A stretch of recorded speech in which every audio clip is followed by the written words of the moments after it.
Dear faculty member, colleagues and students, Assalamu alaikum and very good evening and welcome everyone to our today's webinar on principles of microbiological practices in surgery. The principles of microbiological practice in surgery, the term is actually it's a vague and broad term. কোন টার্মটা আমরা use করবো ঠিক মানে বুঝতে পারছিলাম না যে এই আমাদের একটা ক্লাসে আমরা কিভাবে এত বড় একটা সাবজেক্টকে কভার করতে পারি। সো বড় সাবজেক্টকে রেখেই আমরা দেখি কতটুকু কভার করতে পারি, that will try our level best. Microbiology and surgery, these are the very two interrelated subjects, which is very important one because surgeons frequently face a problem in choosing the isolating the microbiology organism and to choose the antibiotics, which is a very important one and dependent on the appropriate tests. So let's see. আজকে আমরা দেখি today in this session we have a very experienced আমাদের সার্জনরা থাকবেন who will share their experiences, and we have also invited a very renowned microbiologist in our country. I will introduce you later on, who will also give you an added idea about the these microbiological aspects in surgical practice, যে কি কোন কোন দিকগুলো আমাদের দেখা দরকার আছে এবং আমাদের কোঅপারেশন, কোঅর্ডিনেশন, কমিউনিকেশন এবং কোলাবোরেশন যে কত ইম্পর্টেন্ট সেটাই আমরা আজকে দেখবো এবং আমাদের সঙ্গে কমিউনিকেট করাটা কতটুকু দরকার। I hope Yule enjoy the session and we'll have a very wonderful time with us. So dear students, please participate actively. Enroll your name for the upcoming presentation যে ক্লিনিক্যাল কেসগুলো থাকবে, আমরা short cases and long cases. So enrol your name for the upcoming presentation. যত present করবে তত বেশি stronger হতে পারবে এবং তত বেশি কনসেপশনটা ক্লিয়ার হবে এবং শ্যাডো এরিয়াগুলো ক্লিয়ার হবে। Few words, no harm to say I don't know, কারণ আজকে আমরা যেমন অনেক কিছুই আমাদের যারা মাইক্রোবায়োলজিস্ট ফ্রেন্ড যারা আছেন তাদের থেকে আমরা অনেক কিছু শিখবো, নতুন কিছু শিখবো। Just keep an open mind. All the faculty members are here are very friendly, সবাই এখানে আছেন তোমাদেরকে শেখানোর জন্যই। So feel free to ask any question and to interact with the faculty members at any time. So আমাদের কোনো disclosure নেই, but আমরা যেগুলো ইনফরমেশন দিয়ে থাকি সাধারণত from the online journal, টেক্সটস and the seminars. And কিছু ইনফরমেশন আজকে হয়তো কয়েকটা ইনফরমেশন আমাদের চট্টগ্রামে একটা ওয়ার্কশপ হয়েছিল multidisciplinary approach on infection control, ওখান থেকে আমাদের ফ্যাকাল্টিদের থেকে কিছু স্লাইড হয়তো আমরা এখানে দেখাবো। So we are grateful to them. আজকে today's topics is the principles of microbiological practice in surgery. First there will be a polling, এখানে লেখা হয়নি, polling that will take only 10 minutes and followed by a faculty presentation and then question answer session followed by a breakout room group discussion. আজকে আমরা একটু group ডিসকাশনের দেখি একটা session for 15 minutes arrange করব। সেখানে স্টুডেন্ট যারা থাকবেন they will discussed among themselves in their group and they will present তাদের যে কি ফাইন্ডিংসটা বা কি কোশ্চেনগুলো চা হচ্ছে সেগুলোর আনসারগুলো দিবেন। I think it will be a very attractive session and I would request students to participate actively in this session. Followed by a question answer session and comment from the faculty member, and finally brief summary on the take home message of the day. Please put your question in the chat box. Your each and every questions will be answered. And better যে সরাসরি ফ্যাকাল্টিদের সঙ্গে যখন interactive discussion গুলো হবে তখন সরাসরি interact করা। আমি আগেও বলেছি যেটা surgeons, microbiologist, pathologist and radiologist, this are the specialities the are partners in surgical care. আমরা একজনকে বাদ দিয়ে আমরা কখনোই সার্জিক্যাল কেয়ারকে কমপ্লিট মনে করতে পারি না। Microbiologist is our very good and trusted friends, pathologist and the radiologist as well. So that's why we have invited a very renowned faculty in our country, Professor Muhammad Akram Hussain, Professor Dr. Lovely Barai, Dr. Mahfouza Nasreen, and Dr. Ariful Bashar. They are really the true luminary in their fields. And dear students, please don't miss this opportunity to ask any questions and interact with them. Today, we'll also be updated from their brilliant comment and the explanations. We are very thankful to all of these distinguished faculty members and welcoming to our today's webinar. Thanks, Professor Akram, Professor Lovely Barai, Dr. Mahfouza, and Dr. Ariful Bashar, and our senior surgical faculties as যারা join করেছেন, Professor Margot Ibrahim Siddiq and others. All are welcome to our today's webinar. So principles of microbiological practice in surgery আমরা ফার্স্টে যখন যাব brief overview এর আগে আমরা একটা পোল দিচ্ছি polling will be moderated by Dr. Nurul Amin Bhuiya. Dr. Nurul Amin, please come to the screen and moderate the poll. Thank you, sir. Question number 1. Which of the following is the most appropriate technique for wound swab collection? Option A was swabbing the superficial exudate. Option B, swabbing the necrotic tissue at the wound edges. Option C, swabbing the surrounding healthy skin. Option D, swabbing the wound bed after removing the superficial debris. Correct option is option D. We should swab the wound bed after removing all the superficial debris. Here 86% students gave the correct answer. Question 2. What should be done before collecting a wound swab? Option A, to apply an antiseptic solution to the wound. Option B, to clean the wound with sterile saline to remove debris. Option C, to complete the antibiotic therapy. Option D, to allow the wound to dry completely before swabbing. Now the correct answer option হলো option B, to clean the wound with sterile saline to remove debris. Sterile saline use করে আমাদের সব superficial debris remove করতে হবে, তারপর আমরা wound এসে press করে ওখান থেকে যে টিস্যু ফ্লুইড সেটা আমরা wound সোয়াবের জন্য পাঠাতে পারি। Question 3. What is the ideal time frame for transporting a wound swab to the laboratory? Option A, within 2 hours. Option B, within 24 hours. Option C, within 48 hours. পোলটা দেখা যাচ্ছে না স্যার, পোলটা চলে গেছে, পোলটা দেখা যাচ্ছে না। পোল রেজাল্টটা চলে গেছে স্যার, প্রথম থেকে চলে গেছে 1 নম্বর কোশ্চেন থেকে। জি স্যার, এবার আসছে। এখন দেখা যাচ্ছে? জি স্যার। ওকে, তাহলে question 3. What is the ideal time frame for transporting a wound swab to the laboratory? Within 2 hours, within 24 hours, within 48 hours, within 72 hours. Ideal time frame হলো আমরা wound swabটা কালেক্ট করার পর as early as possible আমাদের ল্যাবরেটরিতে পাঠাতে হবে without any delay and preferably within 2 hours. So option A is correct. 61% students gave the correct answer. Question 4. What is the most common causative organism of early onset port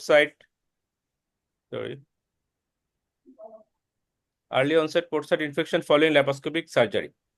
Option A, E. coli. Option B, Pseudomonas. Option C, Mycobacterium tuberculosis. Option D, Staphylococcus aureus. Early onset port site infection usually occurs within 7 days. Here the main causative organism is Staphylococcus aureus.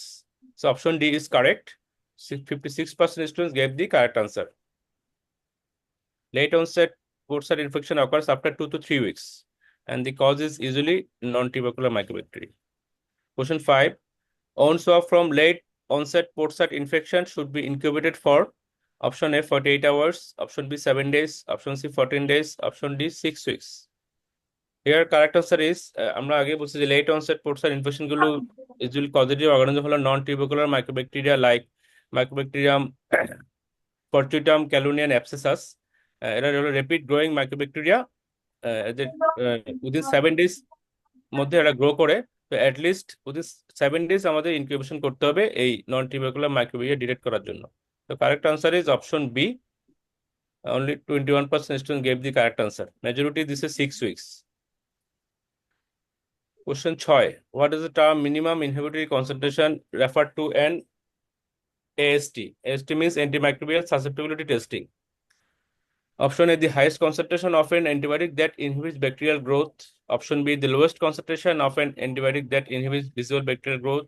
Option C, the concentration of an antibiotic that kills 99% of bacteria. And the option D, the concentration of an antibiotic in patient's blood. Here correct answer is the lowest concentration of an antibiotic that inhibits bacterial growth. Correct answer is option B. 75% students gave the correct answer. Question 7. What is the clinical significance of an intermediate result in AST? আমরা সবাই জানি AST এর মধ্যে আমাদের তিনটা option থাকে, একটা sensitive, একটা ইন্টারমিডিয়েট, একটা হলো রেজিস্ট্যান্ট। ইন্টারমিডিয়েট ইন্টারপ্রিটেশনটা কি? Option A, the antibiotic is highly effective against the organism. Option B, the antibiotic may be effective if used as higher doses or in specific body sites. Option C, the antibiotic is completely ineffective. And option D, the organism is resistant to all antibiotics. Correct answer is option B. The antibiotic may be effective if used at higher doses or in specific body sites. This is the interpretation of intermediate result. 86% students gave the correct answer. Question 8. What is the significance ESBL producing organism in AST interpretation. ESBL means extended spectrum beta lactamase. So option A, it is resistant to all antibiotics. Option B, it is susceptible to all beta-lactam antibiotics. Option C, it produces enzymes that hydrolyze beta-lactam antibiotics. And option D, it has no clinical significance. আমরা বললাম যে এটা ESBL producing organism যারা beta-lactam antibiotic কে hydrolyze করে। তো option C is correct. It produces enzymes that hydrolyze beta-lactam antibiotics like penicillin, cephalosporin এসব ক্ষেত্রে কাজ করে না।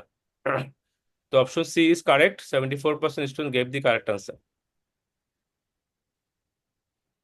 Question 9. In AST reporting, isolates that are resistant to oxacillin or cefoxitin should be reported as option A, methicillin sensitive, option B, methicillin resistant, option C, ESBL, option D, vancomycin resistant. আমরা যে AST রিপোর্টে এটা correct answer হলো methicillin resistant MRSA, option B. আমরা AST রিপোর্টে আমরা দেখি যে এসটি রিপোর্ট দেখে আমরা যদি ইন্টারপ্রেট করি এটা মেথিসিলিন রেজিস্ট্যান্ট, ওখানে কিন্তু মেথিসিলিনের কোনো ডিস্ক থাকে না, ডিস্ক থাকে আইদার অক্সাসিলিন ও সেফক্সিটিন। যদি আইসোলেট অক্সাসিলিন অথবা সেফক্সিটিন রেজিস্ট্যান্ট থাকে তাহলে আমরা ধরে নিই যে এটা মেথিসিলিন রেজিস্ট্যান্ট। কারেক্ট আনসার হলো option B. 62% student gave the correct answer. Last question, which antibiotic is commonly use to treat serious, এটা ট্রিট হবে ডিটেক্ট না, to treat serious methicillin resistant staph aureus. Option A, vancomycin, B, amoxicillin, C, cefuroxime, D, azithromycin. Correct answer is MRS এর ক্ষেত্রে আমাদের choice of antibiotic হলো vancomycin. So 89% students gave the correct answer. So that's all, sir. Okay, thank you, Dr. Nurulain Bhia, for nicely moderating the poll, and almost you have covered the many microbiological aspects যেগুলো আমাদের সার্জারিতে দরকার হয়। এখন আমরা একটু আমাদের microbiology faculty যারা আছেন ওদের থেকে একটু কমেন্ট নেই অ্যাবাউট দিস পোলিং। সো আমার মনে হয় বাই দিস টাইম আমরা বুঝতে পেরেছেন আমাদের স্টুডেন্টদের বেসলাইন কি নলেজের এটা গ্যাপটা কোথায় আছে। So they will address like this. আমি প্রথমে একটু কমেন্ট নেই। Professor Lovely Barai, will you make any comment about this polling today? Thank you sir. সবাই তো 80% মোর দেন 50% পজিটিভ, তো অনেক ভালো রেসপন্স। Right right right. তবে একদম লাস্টে যেটা যে which antibiotic use to detect MRSA, এটা আসলে মানে এটা ম্যাডাম ট্রিটমেন্ট ডিটেক্ট হবে না, ট্রিট হবে, ট্রিট। এটা ট্রিট হবে, হ্যাঁ হ্যাঁ ট্রিট হবে। কারণ ডিটেকশন তো আমরা এমআরএসএ আসলে সেফক্সিটিন ডিস্ক দিয়েই করি। জি জি জি ম্যাডাম, এটা ট্রিট হবে, এটা ডিটেক্ট ট্রিট হবে। মিস্টেক হয়েছে, আচ্ছা আচ্ছা, okay okay okay then fine. Doctor Mahfuza Nasrin, will you make any comment? Sir আমিও একই, যে স্টুডেন্ট খুবই ভালো, তাদের answer most of the cases তারা রাইট আনসার করেছে। সো তো এই লেকচারটা তাদের জন্য একটু ভালো। জি, আমরা যে তোমার প্রেজেন্টেশনে ফার্দার ক্লিয়ার হয়ে যাবে সবকিছু। And doctor Arifin Bashar, do you want to make any comment about this questions? বা আমাদের কোনো সার্জিক্যাল ফ্যাকাল্টি যারা আছেন? ওকে, আমরা একটু নেক্সট ইয়েতে যাই, segment the faculty presentation. Today আমাদের এখনকার presentation by faculty Dr. Mahfuza Nasreen. She is an associate professor, Department of Microbiology, and the focal person IPC committee, Uttaradhunik Medical College, Dhaka. আমি গতবারও এই ধরনের একটা প্রেজেন্টেশন দিয়েছিলাম। I really I am impressed. I think আজকেও সে একটা ভালো একটা impressive আমরা শুনতে যাচ্ছি। So Dr. Mahfuza Nasreen, you are welcome, and I'm stopping my sharing, and you please share your screen. Okay.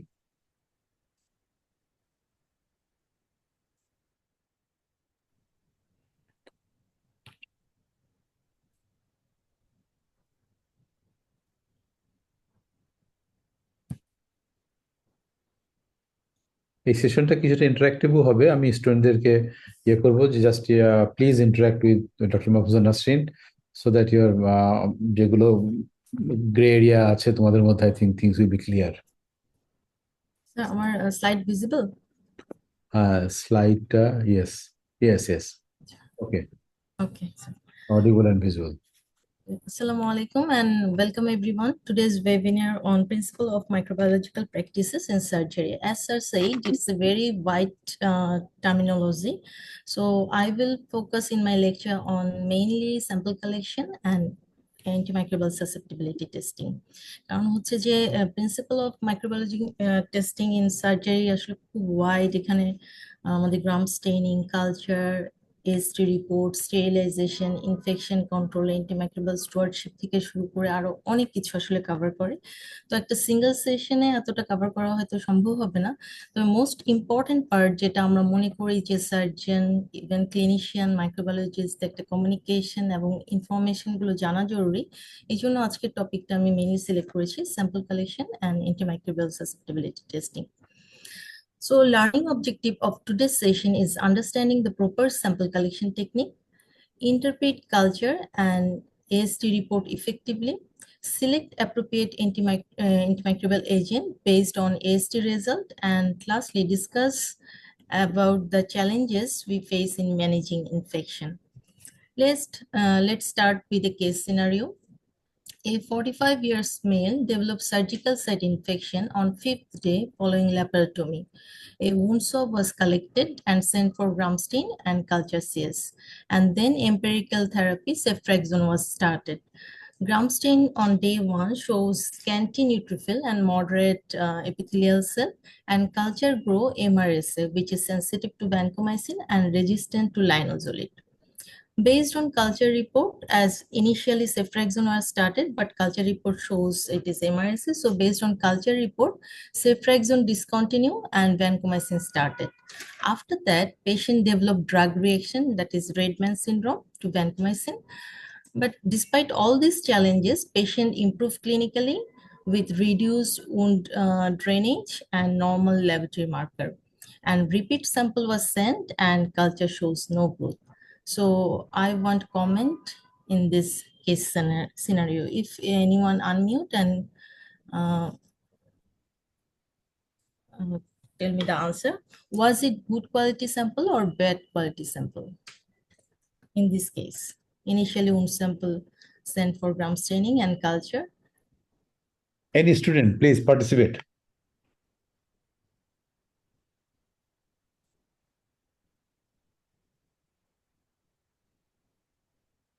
বা ওভারঅল কেস সিনারিওটা যদি কেউ এক্সপ্লেইন করে যে এখানে আসলে কি হয়েছে, যে ইনিশিয়ালি সেফট্রাক্সন চলছিল, তারপর আমরা দেখলাম যে এমআরএসি গ্রোথ আসছে, বাট ওটা সেন্সিটিভ ভ্যানকোমাইসিন রেজিস্ট্যান্ট টু লাইনোজোলিড। পেশেন্টকে ভ্যানকোমাইসিন দেওয়া হয়েছে, বাট পেশেন্ট আবার রিয়েকশন করেছে, সো ভ্যানকোমাইসিন আবার স্টপ করে দেওয়া হয়েছে, বাট পেশেন্ট ক্লিনিক্যালি ইমপ্রুভ করেছে, তার ডিসচার্জ কমে গেছে এবং ল্যাব মার্কার, ডাব্লিউসি কাউন্ট সবকিছু নর্মাল চলে এসছে। এবং রিপিট কালচার দেওয়ার জন্য যে আমার ইনফেকশন প্রগনোসিসটা কেমন, দেখা গেল there is no growth, so infection is resolution state. So what is your comment? Anyone? Any student, bolo, feel free, please speak out.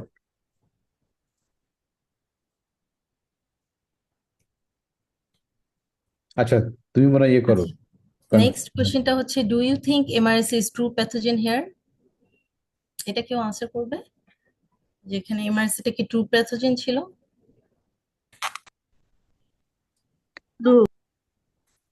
Yes yes বলো। এনিওয়ান?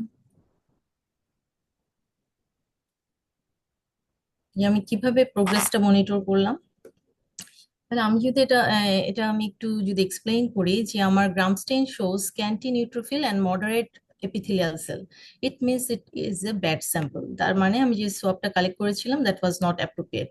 So যেহেতু আমার স্যাম্পলটাই ইনঅ্যাপ্রোপ্রিয়েট ছিল, সো গ্রোথ যেটা আসছে সেটাও আমার ট্রু প্যাথোজেন না।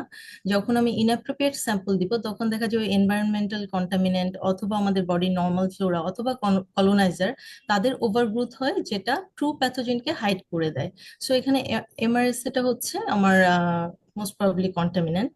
And that's why, যেহেতু এটা স্যাম্পলটা অ্যাপ্রোপ্রিয়েট ছিল না, এমআরএসে যেটা আসছে সেটা আমার ট্রু প্যাথোজেন না। সো ইনিশিয়ালি যে সেফট্রাক্সনটা দেওয়া হয়েছিল সেটাই আসলে রেসপন্স করেছে পেশেন্টে। তো আমি কিভাবে বুঝতে পারলাম যে আমার প্রগনোসিসটা কিরকম? কারণ আমি একটা রিপিট স্যাম্পল পাঠিয়েছি, পেশেন্টকে আমি ক্লিনিক্যালি কোরিলেট করেছি এবং তার ল্যাবরেটরি আদার ইনভেস্টিগেশন দিয়ে যে ইনফেকশন মার্কারগুলো আছে, ডাব্লিউবিসি, নিউট্রোফিল কাউন্ট, ওগুলো দিয়ে আমি দেখেছি তার ইনফেকশনটা কমে গেছে কিনা। So this three are very important thing, যে আমি আমার স্যাম্পল অ্যাপ্রোপ্রিয়েট হতে হবে, অ্যান্ড যে কোনো গ্রোথ আসলে ওটা ট্রু প্যাথোজেন কিনা, কলোনাইজার কিনা, কন্টামিনেন্ট কিনা আমাকে ডিফারেন্সিয়েট করতে হবে। অ্যান্ড সাথে সাথে আমার অবশ্যই ক্লিনিক্যালি মনিটর করতে হবে পেশেন্টের ক্লিনিক্যাল সিমটমের সাথে এবং ল্যাবরেটরি ইনভেস্টিগেশনের সাথে। সো আমরা সবাই জানি কালচার সেন্সিটিভিটি এবং antimicrobial sensitivity test is the most important investigation to confirm the etiological agent in infectious disease. এবং একটা ইনফেকশাস ডিজিজ ডায়াগনোসিস করার জন্য আমার কালচার অ্যান্ড সেন্সিটিভিটি খুবই ইম্পর্টেন্ট ইনভেস্টিগেশন, এবং সেটার জন্য most crucial and first most important thing is proper and clean collection of sample. যদি আমরা একটা ইমপ্রপার স্যাম্পল কালেকশন করি তাহলে আমাদের কন্টামিনেশন, এনভায়রনমেন্টাল কন্টামিনেন্টেড গ্রোথ আসতে পারে, যেটা ট্রু প্যাথোজেনকে সাপ্রেস করে দিবে। এবং আমার যদি ট্রু প্যাথোজেনটা সাপ্রেস হয়ে যায়, সেটা আমার কি করবে? Failure to diagnosis, delay in the diagnosis and onset of targeted therapy, আমার ডায়াগনোসিসটাকে ডিলে করবে এবং আমার অ্যাপ্রোপ্রিয়েট অ্যান্টিবায়োটিক ইনিশিয়েশনটাকেও কিন্তু ডিলে করে দেবে, and which may lead to incorrect treatment towards the commensal or contamination, যেটা আমার প্রিভিয়াস কেস হিস্ট্রিতে হয়েছিল, যে আমি একটা ইনকারেক্ট ট্রিটমেন্ট দিয়েছিলাম, যে আমি ভ্যানকোমাইসিন দিয়েছি এবং শুধু শুধু পেশেন্ট একটা সাফারিংস হলো, ভ্যানকোমাইসিন রিয়েকশন হলো। সো আমাদের ল্যাবে আমরা এই ক্রোনোলজিটা, যে proper sample collection that will help to detect pathogen identification, and after pathogen identification, AST reporting, we can choose the appropriate antibiotic. আমরা যদি দেখি যে ডায়াগনস্টিক স্টুয়ারশিপে যে আমাদের দুটা কম্পোনেন্ট থাকে, একটা হচ্ছে ক্লিনিক্যাল কম্পোনেন্ট আর একটা হচ্ছে মাইক্রোবায়োলজিক্যাল কম্পোনেন্ট। ক্লিনিক্যাল কম্পোনেন্ট হচ্ছে যে ordering the right test, clinical team must have to order the right test for the patient and collecting the right specimen. আমরা অনেক সময় ভাবি স্পেসিমেন কালেকশন সিস্টারের কাজ, টেকনোলজিস্টের কাজ, বাট এটা এনশিওর করা অবশ্যই ক্লিনিক্যাল টিমের কাজ। এবং মাইক্রোবায়োলজিও এটা এনশিওর করবে, তারা তাদের টেকনোলজিকে ট্রেন্ড আপ করবে, নার্সদেরকে ট্রেন্ড আপ করবে, বাট ক্লিনিক্যাল টিম অবশ্যই এটা এনশিওর করবে যেন properly collected right specimen send to the microbiology laboratory, and later on microbiology laboratory will perform the test in the right method and report the clinical team at the right time. কিছু general principal আছে sample কালেকশনের, যে আমাদের কোন rules গুলো মনে রাখতে হবে, যে it must be collected from the appropriate site of infection, and এটা কারেক্ট টাইমে obtain the specimen at correct time. Correct time বলতে আমরা সবসময় বুঝি বিফোর স্টার্টিং অ্যান্টিবায়োটিক। যে কোনো অ্যান্টিবায়োটিক স্টার্ট করার আগে আমি স্যাম্পলটা দিব, হোক সেটা ইউরিন, স্পুটাম, ব্লাড, উনসব, ফার্স্ট আমি স্যাম্পল কালেক্ট করে ল্যাবে পাঠিয়ে then I will start antibiotic. তাছাড়াও যদি বলা হয় ইউরিনের ক্ষেত্রে রাইট টাইম বলতে আমরা বলবো যে মর্নিং স্যাম্পল ইউরিনটা দেওয়া হয়। অনেক সময় ব্লাড কালেকশনের ক্ষেত্রে বলা হয় at the rise of temperature. So correct টাইমে আমার স্যাম্পলটা অবটেইন করতে হবে, and obtain sufficient quantity of specimen, যে স্পেসিমেন যেন সাফিসিয়েন্ট হয়, যেমন হচ্ছে ব্লাড কালেকশনের ক্ষেত্রে আমরা বলি যে 8 to 10 ml ব্লাড পার বোতল। So amount is very important for isolating the organism. Sample must be collected in the sterile leak-proof container. Container, যে কন্টেইনারে আমি স্যাম্পলটা কালেক্ট করবো সেটা অবশ্যই স্টেরাইল হতে হবে, লিক-প্রুফ কন্টেইনার হতে হবে, and it should be correctly labeled. And transport sample should be transported to the lab, most of the cases within 2 hours of collection. But CSF এর ক্ষেত্রে বলা হয় যে less than 15 minutes. So lab team এবং clinical team দুটাই যেন communicate করে inform থাকে যে ল্যাবে একটা সিএসএফ আসছে, and it should process within 15 minutes. And যদি ডিলে হয় সেক্ষেত্রে হচ্ছে 2 to 8 ডিগ্রি সেন্টিগ্রেড আমরা রেফ্রিজারেটর রাখতে পারি, but not in case of blood, sputum and other body fluid. একটা খুব ইম্পর্টেন্ট জিনিস, যে আমরা মাইক্রোবায়োলজি ওয়ার্কআপের জন্য কোনো স্যাম্পল কখনোই ফরমালিনে করে সেন্ড করব না, যে মাইক্রোবায়োলজিতে ফরমালিনে ডিসলভ করে কোনো স্যাম্পল সেন্ড করা যাবে না for microbiology workup. Before sample collection আমরা সবাই একটা রিকুইজিশন ফর্ম ফিল আপ করি, the requisition form is very important. It carries so many information that is very crucial for the microbiologist for appropriate diagnosis. So requisition form কি কি information থাকতে হয় requisition ফর্মে? Demographic details, যেমন পেশেন্টের name, age, sex, এগুলো তো সব জায়গায় থাকে। পেশেন্টকে আইসিইউ, ইনডোর, আউটডোর, সেগুলো ইনফরমেশন থাকবে। Type of specimen, whether it is blood, urine, sputum, and source of specimen. Source যদি wound swab হয় এটা কি রাইট লেগ, লেফট লেগ, বা অথবা যদি ব্লাড হয় সেটা কি সেন্ট্রাল ভেনাস লাইন থেকে অথবা পেরিফেরাল লাইন থেকে, যদি সেটা ইউরিন হয় এটা কি ক্যাথেটার ইউরিন অথবা mid stream clean catch urine. So এই ইনফরমেশন গুলো খুব important. Indication and clinical diagnosis, indication for sending sample two the laboratory. Clinician কি মনে করে স্যাম্পলটা সেন্ড করেছেন, মানে কি ইন্ডিকেশন, সেটা important. Date and time of sample collection. Even time is important because if time is mentioned, then we can understand whether transportation is delay. কারণ হচ্ছে যদি more than 25 hours হয়ে যায় সেক্ষেত্রে আমাদের ল্যাবে হচ্ছে স্যাম্পলটা রিজেক্টেড হবে। So date, time both are important for sample collection. Date of admission is similarly important because আমরা জানি যে অ্যাডমিশনের 2 দিন পর থেকে যদি পেশেন্টের কোনো সিমটম স্টার্ট হয় তাহলে সেটাকে আমরা হেলথ কেয়ার অ্যাসোসিয়েটেড ইনফেকশন ক্যাটাগরিতে ফেলতে পারি। সো ডেট অফ অ্যাডমিশন, এই ইনফরমেশনটাও ফিল আপ করা দরকার। Antibiotic history is necessary because আমার পেশেন্ট যদি সেফিপাইম থাকে অথবা এমন হতে পারে যে ল্যাব হয়তো রেগুলারলি সেফিপাইম রিপোর্ট করে না। সো সেক্ষেত্রে আমার যদি রিকুইজিশন ফর্মে ইনফরমেশন থাকে যে patient on cefepime, so laboratory will be careful to disc at the disc on the plate. So antibiotic হিস্ট্রিটা খুব ইম্পর্টেন্ট।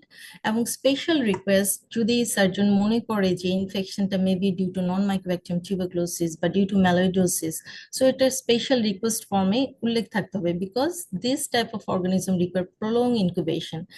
নর্মাল আমরা যেভাবে ব্যাকটেরিয়াকে গ্রোথ করাই, ইনোকুলেশন করে যে টাইমের মধ্যে, যে within 72 hours, but this organism does not grow in 72 hours. So এটার জন্য আমাদের স্পেশাল কিছু প্রলং ইনকিউবেশন দরকার হয়। সো স্পেশাল রিকোয়েস্ট ফর্মে এটা অবশ্যই মেনশন করতে হবে যে সার্জন বা ক্লিনিশিয়ান আসলে কি সাসপেক্ট করছেন এবং কি জানতে চাচ্ছেন। অথবা যদি কোনো স্পেশাল অ্যান্টিবায়োটিকের রিকোয়েস্ট থাকে, যেমন সেফটাজিডিম, এভিব্যাক্টাম, এটা একটা রিজার্ভ গ্রুপ অফ ড্রাগ, এটা সবসময় বসানো হয় না। যদি ক্লিনিশিয়ানের স্পেশাল রিকোয়েস্ট থাকে যে সেফটাজিডিম, এভিব্যাক্টাম সেন্সিটিভিটি উনি দেখতে চাচ্ছেন বা জানতে চাচ্ছেন, সেক্ষেত্রে এটা মেনশন করতে হবে।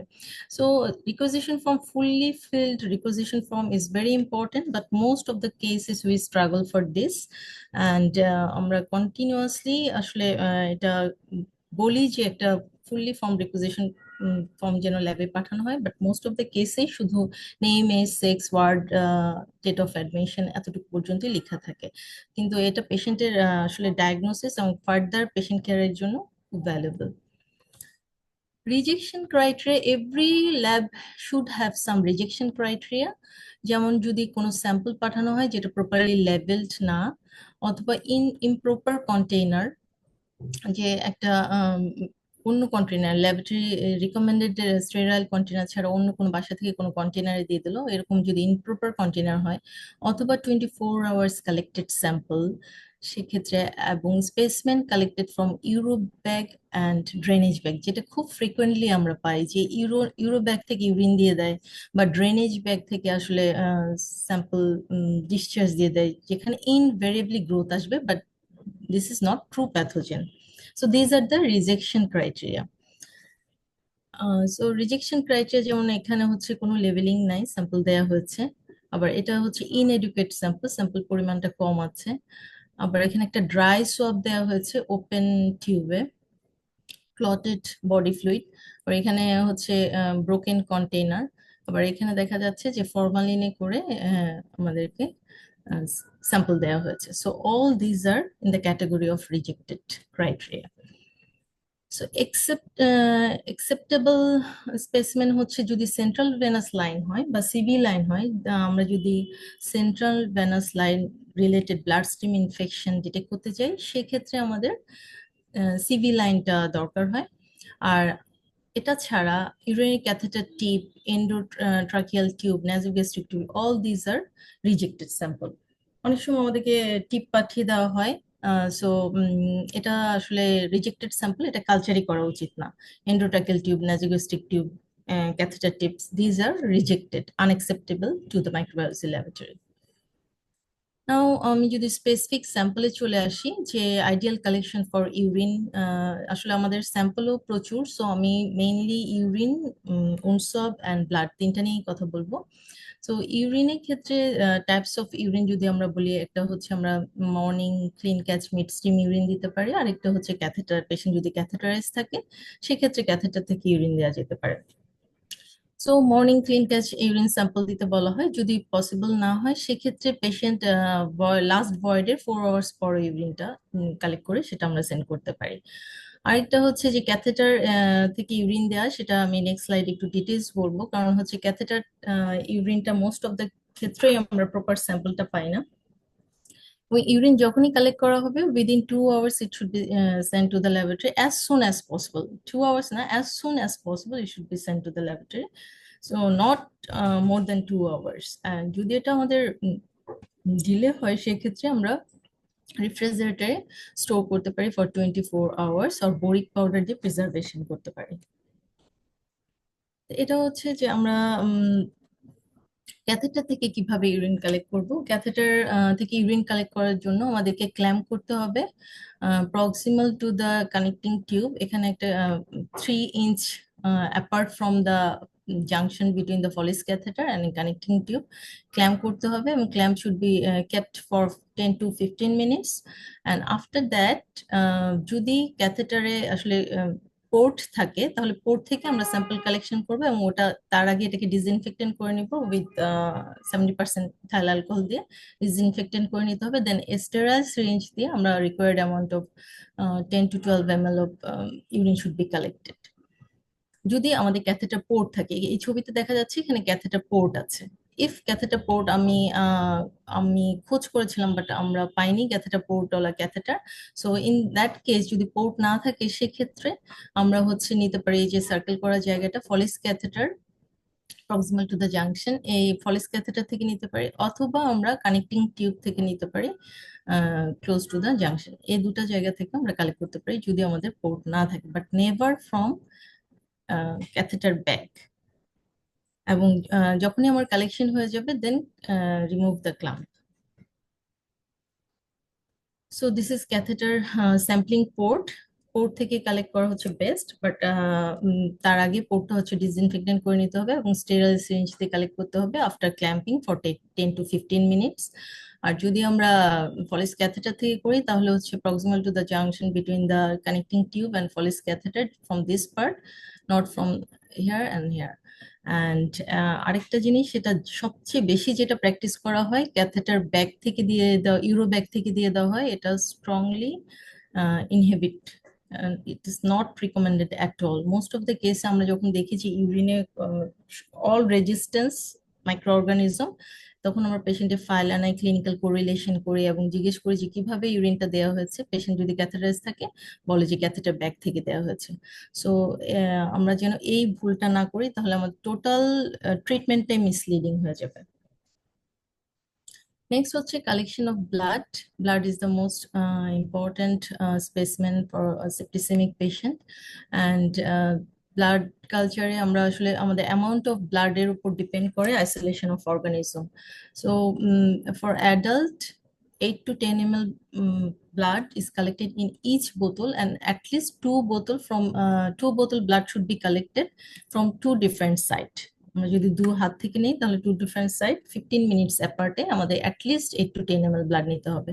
বাট আমাদের প্র্যাকটিসটা হচ্ছে মোস্ট অফ দ্য কেসে আমরা শুধু 1 ml ব্লাড পাঠানো হয়, এবং তাও দেখা যাচ্ছে যে 8 to 10 ml হয় না, কখনো 5 ml 6 ml হয়।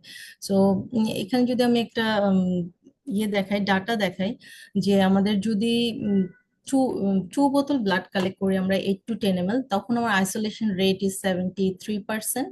যদি আমরা 4 বোতল কালেক্ট করি 40 ml blood collect করি, then isolation rate is 89%, and যদি আমরা 60 ml blood মানে 6 বোতল কালেক্ট করি then rate is 98%.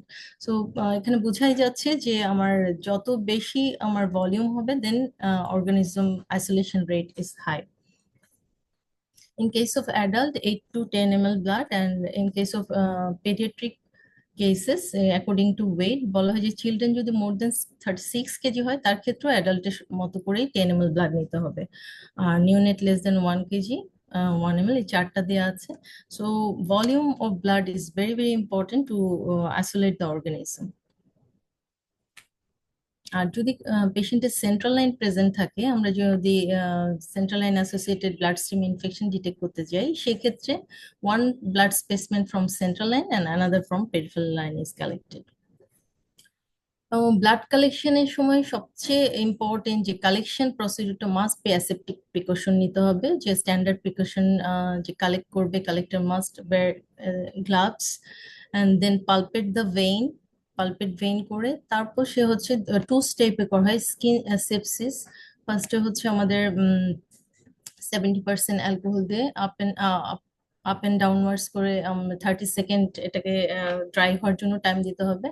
Next step হচ্ছে আমাদের ক্লোরহেক্সিডিন দিয়ে skin septic central to peripheral এভাবে ক্লিন করে যেতে হবে এবং 30 সেকেন্ড দিতে হবে এটাকে ড্রাই হওয়ার জন্য। অনেক সময় দেখা যায় যারা কালেক্ট করে ওরা ড্রাই হওয়ার টাইমটা দেয় না, জাস্ট আমি ওয়াশ করে সাথে সাথে আমি নিডলটা পুশ করে দিই, বাট অর্গানিজমের কিল হওয়ার জন্য একটা কন্টাক্ট টাইম লাগে, so at least 30 second is required for contact time এটা ড্রাই হওয়ার জন্য। দেন by sterile syringe we should collect blood and send it to the blood culture bottle, and before introducing the blood into the bottle we have to disinfect the bottle cap with chlorhexidine, and this procedure must be maintained, otherwise contaminant should introduce into the bottle. এবং বোতলে আমরা বলছি যে 8 to 10 ml blood is very important. এখানে বোতলে একটা এরকম feel line থাকে যেটা ইন্ডিকেট করে অ্যাপ্রোপ্রিয়েট ভলিউম অফ ব্লাড, আর এখানে দেখা যাচ্ছে এটা আন্ডার ফিল হয়েছে বিলো দ্য ফিল লাইন, আর এটা হচ্ছে ওভার ফিলিং হয়েছে above the filling line. So under filling over filling দুটাই আমাদেরকে ফলস নেগেটিভ রেজাল্ট দিতে পারে, so we should ensure the appropriate volume up to filling line পর্যন্ত যেন আমাদের ব্লাডটা ফিল আপ থাকে। নাও হচ্ছে যে wound specimen. wound specimen আমরা জানি যে 4 types of wound: superficial open wound, deep open wound, and close wound at subcutaneous level. এটা হচ্ছে close wound and deep organ level. So wound swab এর ক্ষেত্রে আমাদের যেটা মনে রাখতে হবে যে ইন্ডিকেশন আমি কখন wound স্যাম্পলটা সেন্ড করব for culture and sensitivity. Wound must be infected with clear signs of clinically infected, deteriorating or failing to heal over a long period of time. So আমার যদি এই ইন্ডিকেশনটা থাকে শুধুমাত্র তখনই আমি স্যাম্পল কালেকশন করব for culture and sensitivity test. So superficial wound গুলো most of the ক্ষেত্রে কন্টামিনেশনের চান্স খুব হাই থাকে by environmental flora or coloniser, এবং এটা আমাদের স্যাম্পল কালেকশনের আগে আমাদের ডিকন্টামিনেশনটা দরকার হয়। So cleaning of the wound, so normal saline or sterile normal saline and sterile distilled water, and remove all the superficial debris, most important steps to reduce the colonizer, যেহেতু superficial wound গুলো may chance of contamination with the common cell or colonizer. And আমাদের golden rule হচ্ছে যে আমাদের সবসময় wound swabটা collect করতে হবে যে from the deepest layer, যে from the base or leading edge, not from the margin. হ্যাঁ, এটা হচ্ছে গোল্ডেন রুল যে ডিপেস্ট লেয়ার থেকে আমাদেরকে স্যাম্পলটা কালেক্ট করতে হবে, or from the leading edge, not from the margin. এবং সুপারফিশিয়াল ওপেন wound থেকে আমাদের স্যাম্পল টিস্যু বিটস হতে পারে, অ্যাসপাইরেট হতে পারে, অথবা পুরুলেন্ট ডিসচার্জ আমরা যদি প্রেশার দিয়ে বেস অথবা ফ্লোরে কিছুটা প্রেশার দিয়ে পুরুলেন্ট ডিসচার্জ এক্সপ্রেস করতে পারি, and then scraping from the advancing on base blunt side of the scalpel থেকে নেওয়া যায়। and deep wound এর ক্ষেত্রেও আমাদের স্পেসিমেন টিস্যু বিটস হতে পারে, biopsy from the non healing wound, এটা হচ্ছে pus aspirate and express purulent discharge, এগুলো সুপারফিশিয়াল ডিপ। এটা হচ্ছে একটা টিস্যু বিটসটা বলা হয় যে যদি আমরা সেন্ড করি সেক্ষেত্রে আমাদেরকে নর্মাল স্যালাইনের মধ্যে ইমার্জ করে দেন সেন্ড করতে হবে টু মেক ইট ভায়াবল। আর এটা হচ্ছে যে আমাদের এক্সপ্রেস পুরুলেন্ট স্পেসিমেন, যে আমরা ফ্লোর অথবা বেজে কিছুটা প্রেস করে দেন পুরুলেন্ট ডিসচার্জটাকে এক্সপ্রেস করার ট্রাই করব। Sample from the closed wound comparatively less chance of contamination as it is closed. So এখান থেকে যে স্যাম্পল যদি আমরা প্রপারলি কালেক্ট করতে পারি, যে অর্গানিজমটা পাবো, ধরে নেওয়া হয় যে দিস ইজ ট্রু প্যাথোজেন। এবং ফ্রম ক্লোজ উন্ড আমরা যখন স্যাম্পল কালেকশন করব, আমাদেরকে অ্যাসেপ্টিভ প্রিকশন মেনটেন করতে হবে, লাইক ব্লাড কালেকশন আমরা যেমনটা দেখেছি, skin asepsis procedure, like that, যে দুটা স্টেপে প্রথমে 70% অ্যালকোহল ফলোড বাই 2% ক্লোরহেক্সিডিন, এভাবেও করতে পারি। অথবা আমি যদি আয়োডিন ইউজ করতে যাই, দেন 70% অ্যালকোহল, দেন আয়োডিন আবার একটা স্টেইন থাকে, সেটা রিমুভ করার জন্য আবার 70% অ্যালকোহল ইউজ করতে হয়। সো ক্লোজ উন্ডেও আমার স্পেসিমেন হতে পারে অ্যাসপাইরেট, হোয়াইট বোর্ড সিরিঞ্জ দিয়ে আমি অ্যাসপাইরেট কালেক্ট করতে পারি, অথবা ফাইন নিডল দিয়ে ফাইন নিডল অ্যাসপাইরেশন, বা টিস্যু বায়োপসি, অথবা intra operative specimen tissue bits, pus অথবা ফ্লুইড কালেক্ট করা যায়। এবং টিস্যু বিটস যেটা বললাম, যে স্টেরাইল কন্টেনারে and immerse in normal saline to avoid drying. আর ড্রেনিং থেকে স্যাম্পল কালেকশন করার সময়, যে আমরা যেটা আগেও বলেছি, যে ড্রেনেজ ব্যাগ থেকে কালেক্ট করা যাবে না, ওটা আমাদের রিজেকশন ক্রাইটেরিয়াতে পড়ে যায়। সো আমরা একটা স্টেরাইল নিডল ইউজ করতে পারি, এবং ড্রেনেজ টিউবটাকে ডিসইনফেক্টেন্ট করে সেখান থেকে আমরা স্টেরাইল নিডল দিয়ে স্যাম্পল কালেক্ট করতে পারি, but not from the bag. Now wound swab, যেটা most common sample among all type of wound এর মধ্যে, যেটা সবচেয়ে বেশি আমরা পাই, যদিও আমরা সবচেয়ে বেশি পাই wound swab, বাট বলা হয় যে এটা হচ্ছে ইনফেরিয়র স্যাম্পল দেন আদার স্যাম্পল। যে যদি আমরা অন্য কিছু কোনোভাবেই কালেক্ট করতে না পারি, লাইক টিস্যু, অ্যাসপাইরেটস, ডিসচার্জ, পাস, এগুলো যদি আনঅ্যাভেলেবল হয়, দেন হচ্ছে wound swab আমার চয়েস, এটা আমি কালেক্ট করতে পারি। এবং উৎসব নেই ক্ষেত্রেও ডিপেস্ট পোর্শন থেকে আমি যেটা বললাম, যে advancing edge or base of the wound, যেখানে পুরুলেন্স ম্যাটেরিয়ালটা থাকতে পারে, অথবা ভায়াবল ব্যাকটেরিয়া সেখানে প্রেজেন্ট থাকে, base of the wound or leading edge থেকে। এবং স্যাম্পল কালেকশনের জন্য আমাদের বলতে হবে যে উন্ড সবটাকে বেশ রোলিং করে করে প্রেসার দিয়ে দিয়ে স্যাম্পলটা কালেক্ট করতে হবে। অনেক সময় জিগজ্যাগ ম্যানারেও এটা কালেক্ট করা যায়, এবং all superficial debris should be removed. And যদি ওটা এক্সুডেট না থাকে, সেক্ষেত্রে কিছুটা প্রেসার অ্যাপ্লাই করে বেস এবং ফ্লোরে কিছুটা প্রেসার অ্যাপ্লাই করে আমরা যদি কিছুটা ডিসচার্জ কালেক্ট করতে পারি, তাহলে সেটা রেকমেন্ড করা হয়েছে। এবং যদি আমাদের ড্রাই হয়ে যায় সবটা বেশি, সেক্ষেত্রে নর্মাল স্যালাইন দিয়ে সবটাকে কিছুটা ময়েস্ট করে দেন স্যাম্পল কালেকশন করতে রেকমেন্ড করা হয়েছে। এবং একটা জিনিস খুব important, at least 2 swab samples should be sent, one for microbiology and microscopy, gram staining microscopy, and another for culture. This is very very important, but most of the ক্ষেত্রে আমরা ল্যাবে শুধু একটা স্যাম্পলে পেয়ে থাকি। সো দুটা স্যাম্পল খুবই দরকার, কারণ একটা হচ্ছে গ্রাম স্টেইন, একটা কালচার। সো আমি যদি একটা স্যাম্পল পাই, সেটা দিয়ে আমি যদি প্রথমে কালচার করি মিডিয়াতে, so there is no remaining thing to do gram staining. So তাহলে আমার মাইক্রোস্কোপিটা হলো না, আমি কোরিলেট করতে পারলাম না। আর প্রথমে যদি আমি মাইক্রোস্কোপির জন্য গ্রাম স্টেনিং এর জন্য যে একটা স্যাম্পল দেওয়া হচ্ছে সেটা দিয়ে গ্রাম স্টেনিং এর জন্য স্মিয়ার প্রিপেয়ার করি, তাহলে আমার কালচারের জন্য কোনো প্রোডাক্ট থাকে না। এই জন্য বলা হয়েছে যে always 2 swab samples should be sent to the laboratory, one for microscopy, one for culture. It's a very important information, and আমি আশা করব যে এটা যদি সবাই ফলো করে, তাহলে আমরা প্রপার আইডেন্টিফিকেশন করে পেশেন্টকে হেল্প করতে পারবো।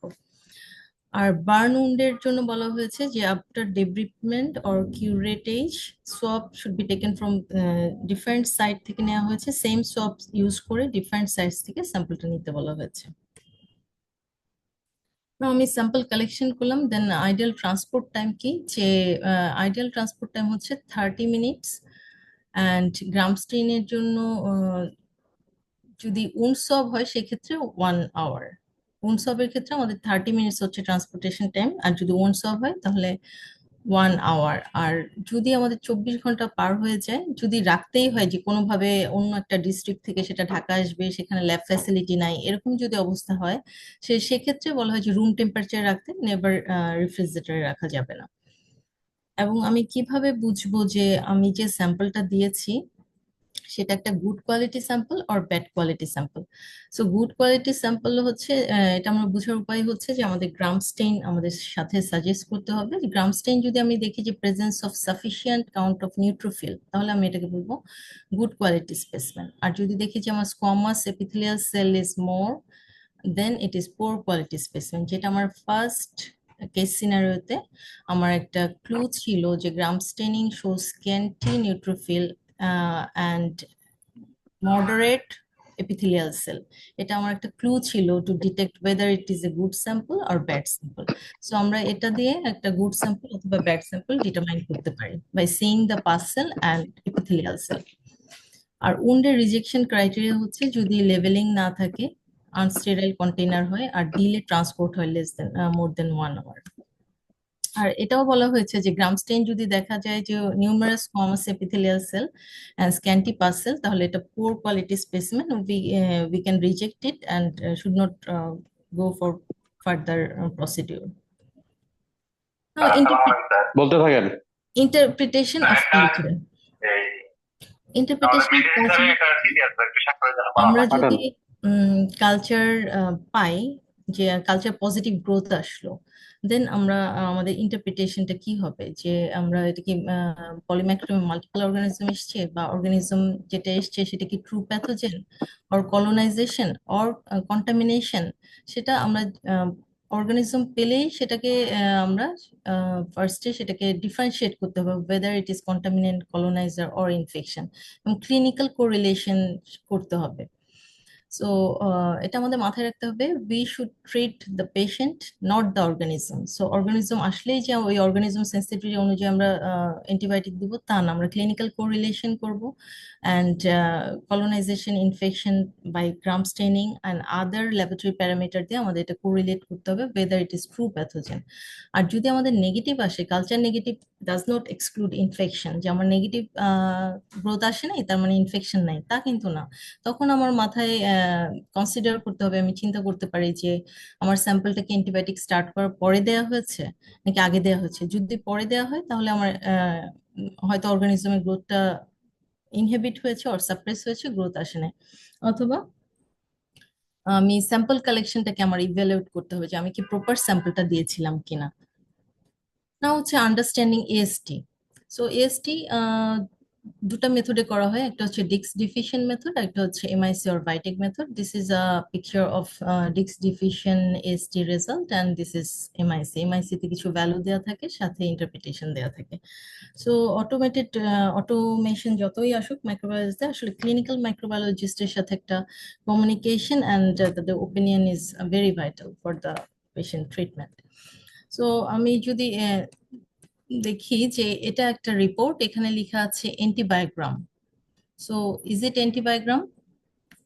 Can anyone unmute and answer the question? Any student, please. Is it an AST or antibiogram? AST. Yes, তাহলে এখানে লেখা, যদিও এখানে লেখা আছে, but this is wrong, it is an AST, it is not antibiogram. এবং এটাও একটা এএসটি রিপোর্ট। তাহলে একটা এএসটি রিপোর্টের সাথে আসলে অনেকগুলো কোয়েশ্চেন থাকে, যে what type of organism growth here, what type of resistance is seen, what are the intrinsic resistance of this organism, what will be the drug of choice. একটা AST রিপোর্টে কিন্তু অনেকগুলো কোয়েশ্চেন থাকে, এবং যেটা ক্লিনিশিয়ানদেরকে কনফিউশন করতে পারে, কনফিউজ করতে পারে। So A communication with the microbiology laboratory team and is very essential to appropriate interpretation of the AST report.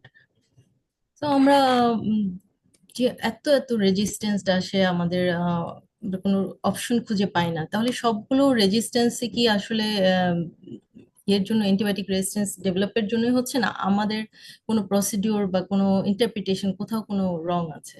So সব যে আসলে ডেভেলপমেন্ট অফ রেজিস্ট্যান্সের জন্য হচ্ছে তা না, হতে পারে যে আমরা অ্যাপ্রোপ্রিয়েট অর্গানিজমের জন্য অ্যাপ্রোপ্রিয়েট অ্যান্টিবায়োটিক প্যানেলটি হয়তো আমরা দেইনি, আমাদের ড্রাগ বাগ কম্বিনেশন রং, অথবা আমাদের ড্রাগ বাগ প্যানেল ঠিক আছে কিন্তু আমাদের রুট অফ অ্যাডমিনিস্ট্রেশন ঠিক নাই, অথবা যে অ্যান্টিবায়োটিকটা সেন্সিটিভ আসছে ওটা হয়তো যে ইনফেকশনের জন্য দেওয়া হচ্ছে সেই সাইটে কাজই করে না।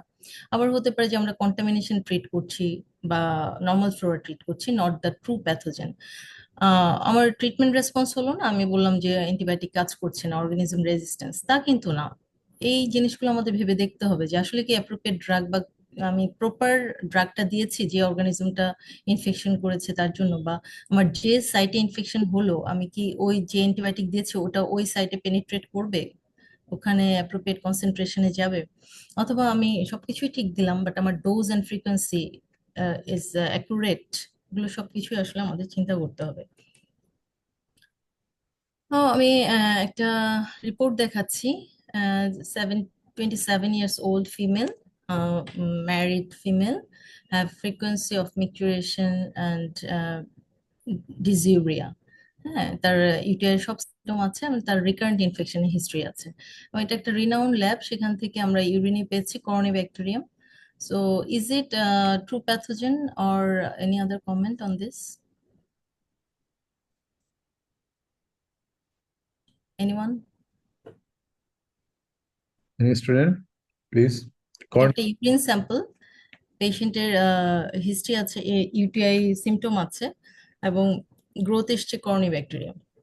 Maybe it's false. জি, বলো আবার বলো। সম্ভবত ঠিক সিম্পল ঠিক গ্রোথ আসেনি আর কি, কারণ কোরিনি তো আসলে ইউরিনের ক্ষেত্রে কমন না। common pathogen now.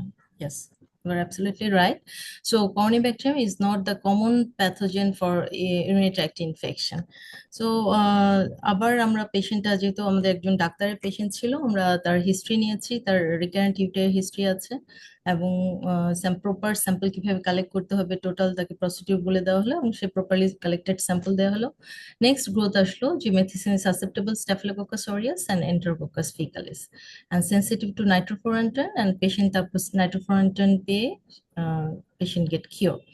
তাহলে যে আমাদের ইনিশিয়ালি আমরা যে পেলাম পেশেন্টের সিমটম আছে, পাসেল বেশি, গ্রোথ আসছে, তাই বলেই কিন্তু যে করোনিব্যাকটেরিয়াম প্যাথোজেন না, we should have a clear idea which one is the pathogen and which one is the colonizer or contaminant. So common Corynebacterium urolithecum UTI করতে পারে, বাট সেটা immunocompromise patient should have comorbids, but এটা young একটা মেয়ে, তার অন্য কোনো comorbid কন্ডিশনে, সেক্ষেত্রে can't be a pathogen.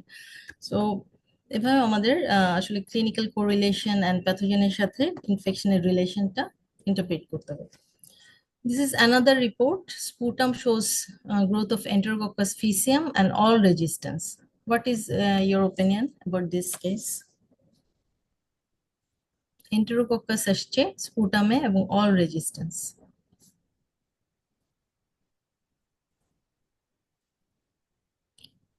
So এটাও আমরা বলি যে Enterococcus is not the primary pathogen for pneumonia. So most probably this is also a contamination or environmental flora. So আমরা যদি এটা অনুযায়ী ট্রিট করে পেশেন্টকে আসলে অনেক হায়ার এন্ড অ্যান্টিবায়োটিক দিয়ে দেই, তাহলে যে এরকম যদি আমরা মিস ইন্টারপ্রিটেশন করি এসটি রিপোর্টে, that will lead to therapeutic failure এবং আমাদেরকে একটা রং মেসেজ দিবে অ্যাবাউট দ্য এএমআর বার্ডেন। যদি আরেকটা রিপোর্ট দেখি যে এন্টেরোককাস গ্রো করেছে এবং এখানে হচ্ছে অনেকগুলো অ্যান্টিবায়োটিক দেওয়া হচ্ছে, মোটামুটি মনে হয় 16টা। আরেকটা ল্যাব, সেখানেও এন্টেরোককাই গ্রো করেছে, এখানে দিয়েছে 10 antibiotic. And another lab, this lab gives only 6 antibiotic. So which one is better? বেশি দিলে ভালো, কম দিলে ভালো, কি মনে হয়? কেউ যদি একটু আনসার করেন। এটা frequently পাই আমরা। Student, please.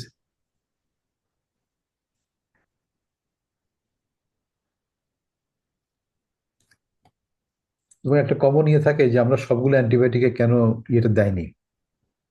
হ্যাঁ, আমরা সবসময় চাই যে কেন আরো অ্যান্টিবায়োটিক দিল না, আরো কত, ওই ল্যাব ভালো 16টা অ্যান্টিবায়োটিক দেয়, এই ল্যাব খারাপ মাত্র 6টা অ্যান্টিবায়োটিক দেয়, তাহলে কি আসলে ইচ্ছা মতো আমাদের চাওয়ার উপর অ্যান্টিবায়োটিক দেওয়া যায়? আমরা দেখি একটু। তাহলে সিলেকশন অফ অ্যান্টিমাইক্রোবিয়াল প্যানেল, যে আমরা একটা অর্গানিজমের জন্য কোন কোন অ্যান্টিবায়োটিক দিব ওটা অবশ্যই গাইডলাইন ফলো করে দিতে হবে। সো মোস্ট রিপোর্টেড গাইডলাইন হচ্ছে সিএলএসআর আর ইউকাস, যেটা এশিয়াতে মেনলি সিএলএসএ গাইডলাইনটাই ফলো করা হয়। এটা অবশ্যই আমাদের গাইডলাইন ফলো করে দিতে হবে, এবং consensus between microbiology and clinical team, laboratory team, microbiology team will sit together, they will discuss and select the panel. যে আমাদের গাইডলাইন এটা এটা বলেছে, এর বাইরে কি আপনাদের আরো কিছু লাগবে, বা লাগলে সেটা কেন গাইডলাইন রিকমেন্ড করছে না বা কেন করছে সে রিলেটেড একটা ডিসকাশন হয়ে একটা অ্যান্টিবায়োটিক প্যানেল ঠিক হওয়া উচিত। এবং this panel should be yearly updated, প্রতি বছর, এটা যেহেতু গাইডলাইনটা প্রতি বছর নতুন করে আসে কিছু চেঞ্জ নিয়ে, সো এটা ইয়ারলি আপডেটেড করতে হয় প্যানেলটা। এবং ক্লিনিক্যাল ব্রেক পয়েন্ট, আমাদের এমআইসি তে আমরা অনেক জায়গায় দেখবো যে ক্লিনিক্যাল ব্রেক পয়েন্ট, তাহলে ক্লিনিক্যাল ব্রেক পয়েন্টটা কি? এটা হচ্ছে এমআইসি অথবা জোন ডায়ামিটার ভ্যালু। এই যে জোন ডায়ামিটার ভ্যালু আর এটা হচ্ছে MIC value. Clinical break point বলা হয় যে এমআইসি আর জোন ডায়ামিটার ভ্যালু, যেটার উপর ডিপেন্ড করে আমরা যে কোনো অর্গানিজমকে একটা specific antibiotic against sensitive, intermediate এবং রেজিস্ট্যান্স এই ক্যাটাগরিতে ফেলতে পারে। এটা হচ্ছে আমাদের ব্রেক পয়েন্ট। যেমন এখানে 17 হচ্ছে break point for ampicillin in case of এন্টেরোব্যাক্টালস।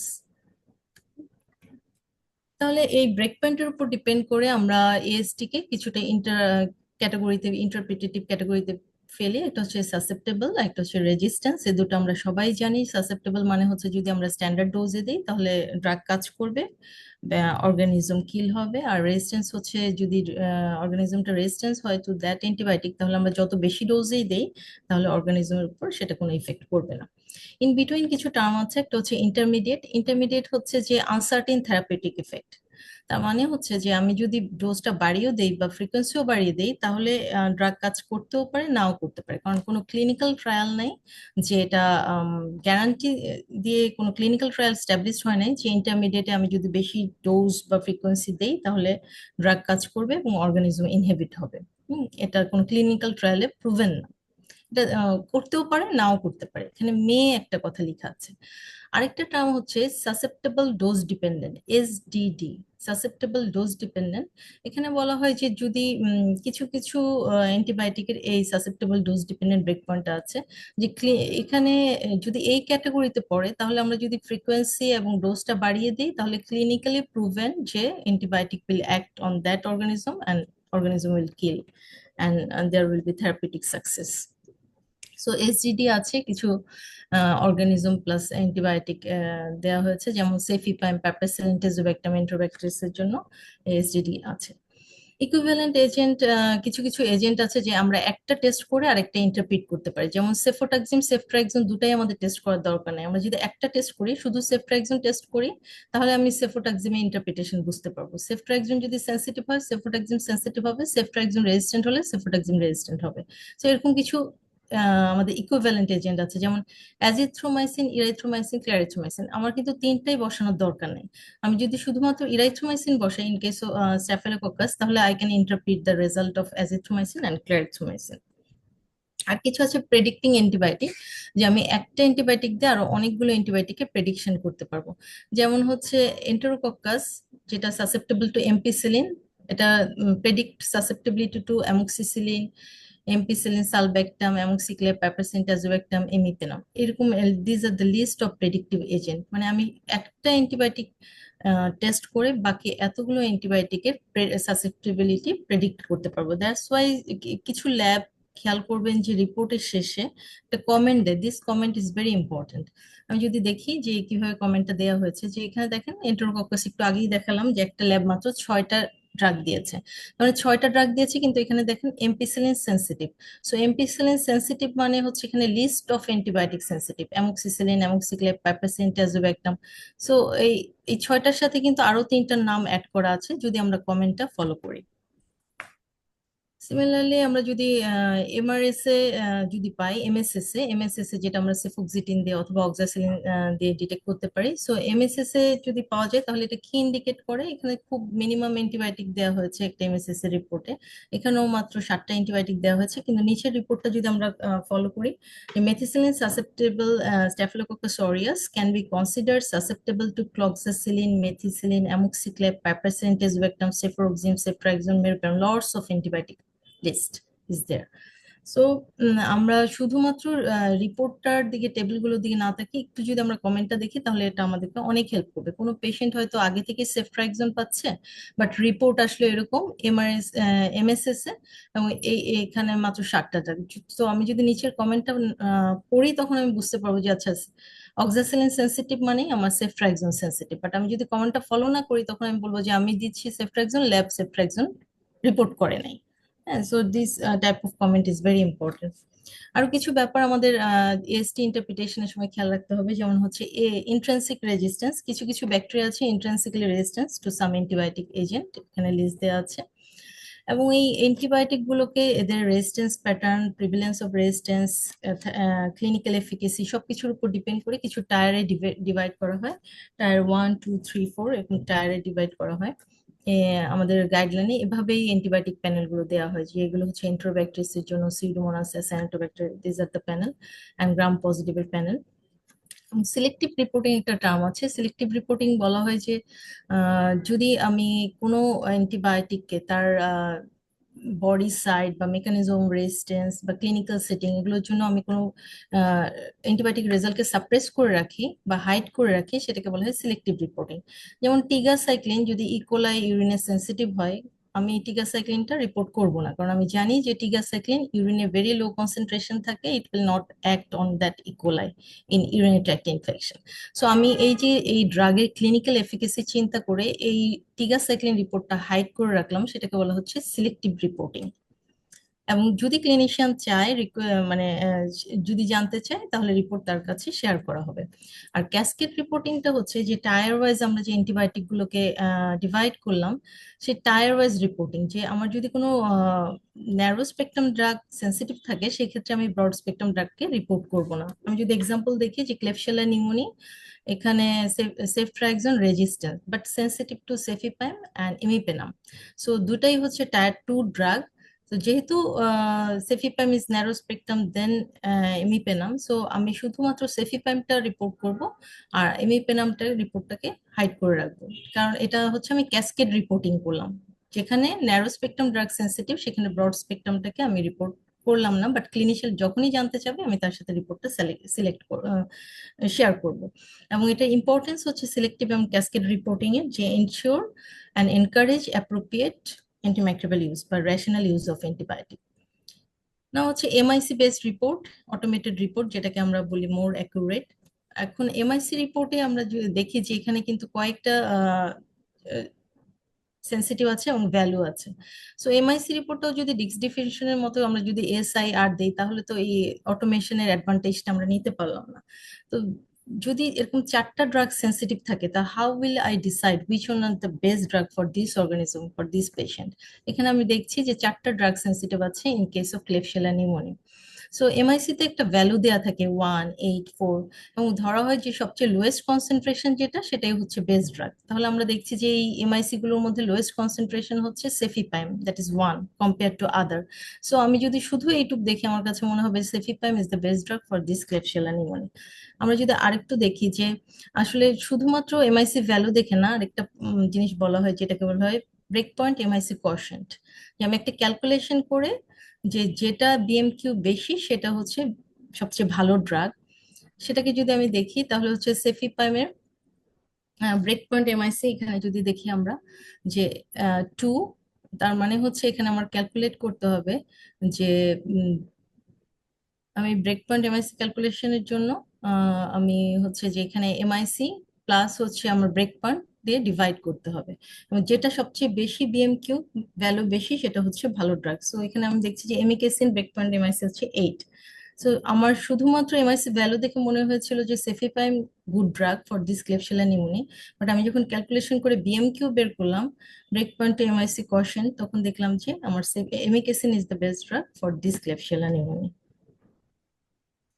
এবং এই ব্রেক পয়েন্ট এমএসসি কোয়েশ্চেনটা আমি কিভাবে বের করব, যে সাসেপ্টেবল ব্রেক পয়েন্ট, এটা হচ্ছে আমার susceptible break point, this is susceptible break point divided by test MIC, এটা টেস্ট এমআইসি আর এটা হচ্ছে susceptible break point.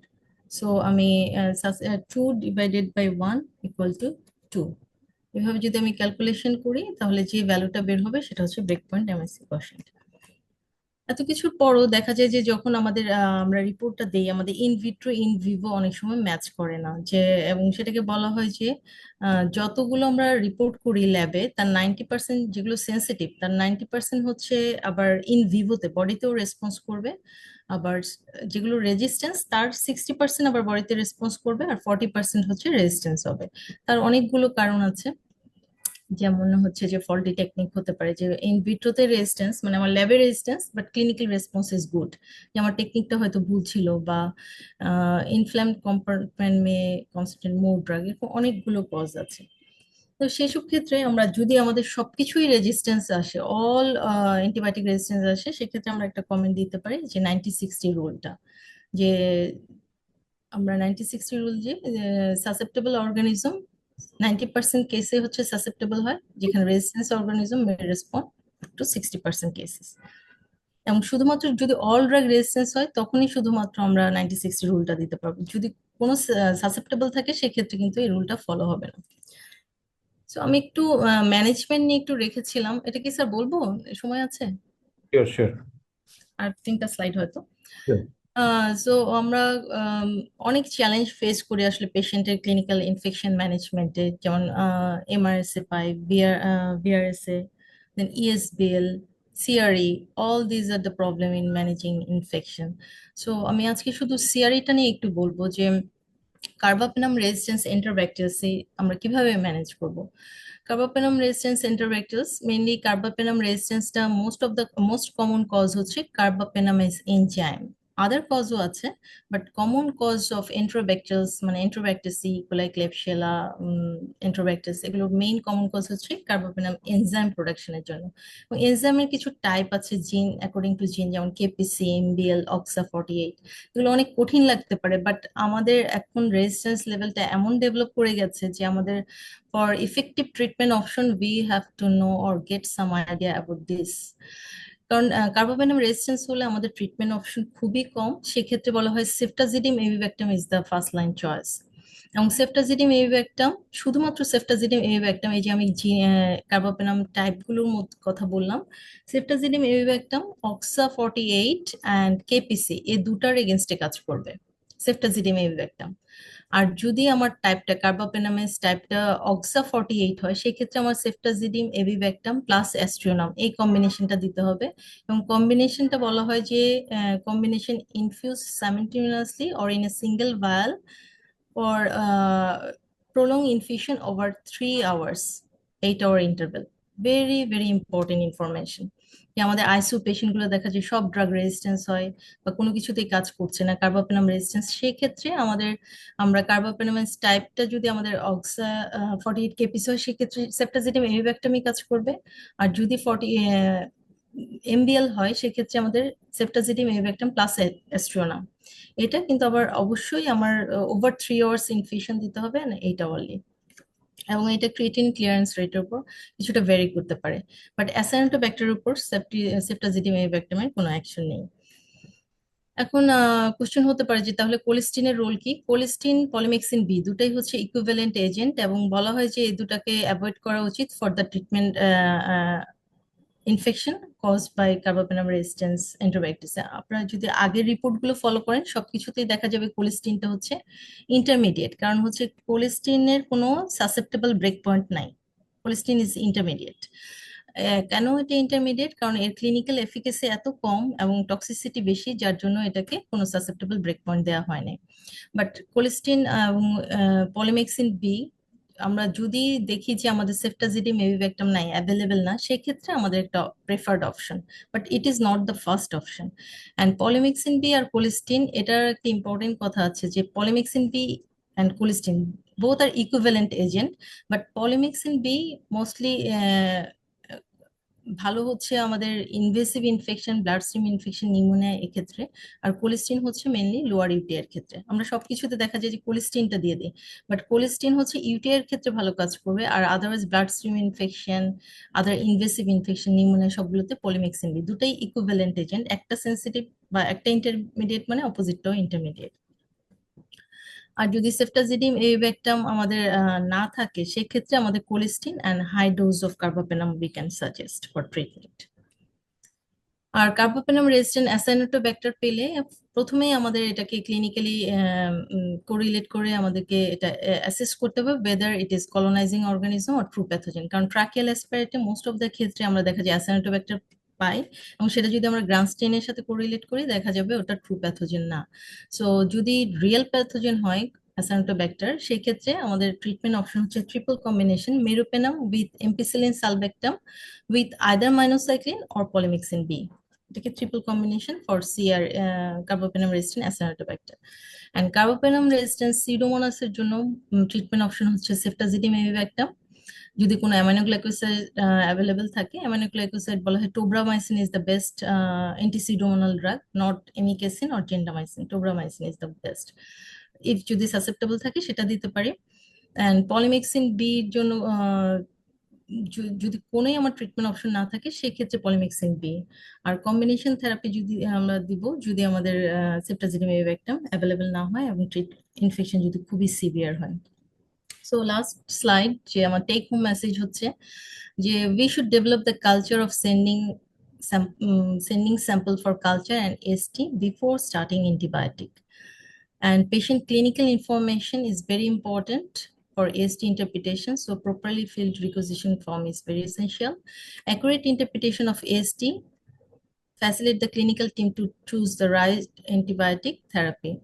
And we should promote selective reporting and cascade reporting to encourage appropriate antimicrobial agent. Thank you. So, সময় বেশি নিয়ে ফেললাম মনে হয়। Thank you very much doctor Mahfuza Nasrin. আমরা একটু শুরু করি। এটা একটা কোশ্চেন, এটা তোমারই করা ছিল। একটা 65 years old male patient undergoes elective laparoscopic cholecystectomy for gallstones. On postoperative day 6, he develops a fever 38.8, abdominal pain and purulent discharge from the surgical site. A wound swab culture yields an E. coli, and AST report as follows.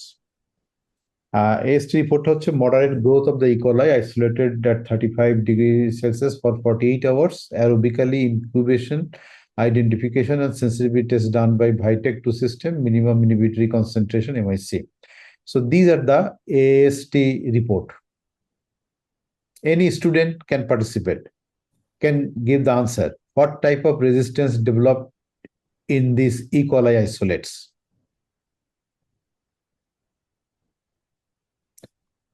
Any student?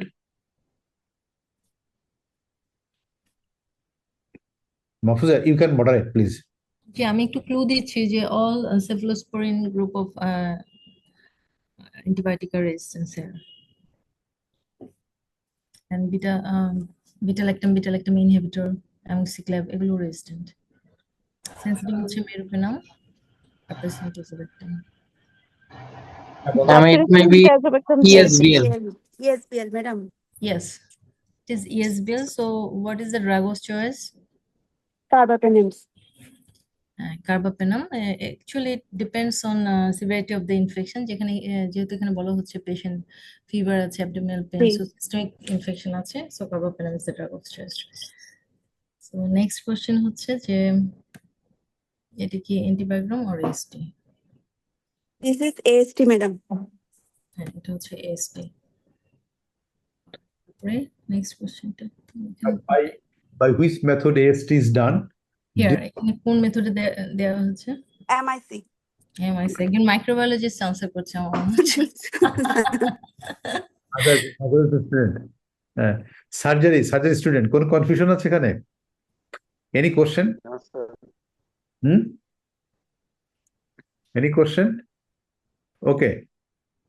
Sir প্রথম কোশ্চেনের অ্যানসারটা বুঝতে পাইনি sir, প্রথম কোশ্চেনের অ্যানসারটা। প্রথম question A, 1A. What type of resistance? So এটা হচ্ছে ESBL, extended spectrum beta-lactamase producing E. coli. মানে স্যার ইএসবিএল কেন সেটাই বুঝতে পাইনি স্যার। ও ESBL হচ্ছে যে আমরা যদি দেখি যেখানে cephalosporin মেইনলি ESBL যেগুলো ওগুলো হচ্ছে যে third generation cephalosporin, fourth generation cephalosporin will be resistant, including Astrinum will also be resistant. So আমরা যদি এখানে দেখি যে ceftriaxone resistant, cefepime resistant, আর হচ্ছে হ্যাঁ এটাই আমাদেরকে ক্লু দিচ্ছে যে third generation and 4th generation cephalosporin resistant. এদের ক্ষেত্রে হচ্ছে যে বিটা ল্যাকটাম ইনহিবিটর, যেমন হচ্ছে অ্যামোক্সিক্লেভ, এটা সেন্সিটিভ থাকতেও পারে নাও থাকতে পারে। যেমন এখানে অ্যামোক্সিক্লেভ রেজিস্ট্যান্স বাট পাইপারসেন্টাজোভেক্টম আবার সেন্সিটিভ। সো এটা থাকতেও পারে নাও থাকতে পারে, এই জন্য বলা হয় যে আমরা এটাকে ট্রিটমেন্ট অপশন হিসেবে নিব না in case of severe infection. কারণ এই পাইপারসেন্টাজোভেক্টম এটা আমরা যদি শুরু করি তাহলেও আমাদের মনিটর করতে হবে, যদিও সেন্সিটিভ আসছে, আমরা যদি এটা দিয়ে ট্রিটমেন্ট শুরু করি সেক্ষেত্রে আমার পেশেন্টকে ট্রিটমেন্ট প্রগনোসিসটা মনিটর করতে হবে যে পেশেন্ট কি improving or deteriorating. If patient is deteriorating we have to switch in meropenem. Okay. কারণ হচ্ছে পাইপারসেন্টাজোভেক্টম মানে আনসার্টেনিটি আছে এখানে। আর কোনো ক্লিয়ার? Ma'am, difference between antibiogram and AST. AST হচ্ছে একটা সিঙ্গেল আইসোলেটেড সাসেপ্টিবিলিটি প্যাটার্ন, যে একটা সিঙ্গেল অর্গানিজম, একটা ইকোলাই, তার সাসেপ্টিবিলিটি প্যাটার্ন কি সেটা হচ্ছে এএসটি এগেনস্ট মানে লিস্ট অফ অ্যান্টিবায়োটিক, বিভিন্ন অ্যান্টিবায়োটিক এগেনস্ট একটা সিঙ্গেল অর্গানিজমের সাসেপ্টিবিলিটি প্যাটার্নকে আমরা বলছি এএসটি। আর অ্যান্টিবায়োগ্রামটা হচ্ছে যে overall susceptibility of a specific organism throughout the year. আমি জানতে চাচ্ছি যে আমার ইকোলাইয়ের সাসেপ্টিবিলিটি পার্সেন্টেজটা কেমন ছিল, সেটা হচ্ছে অ্যান্টিবায়োগ্রাম।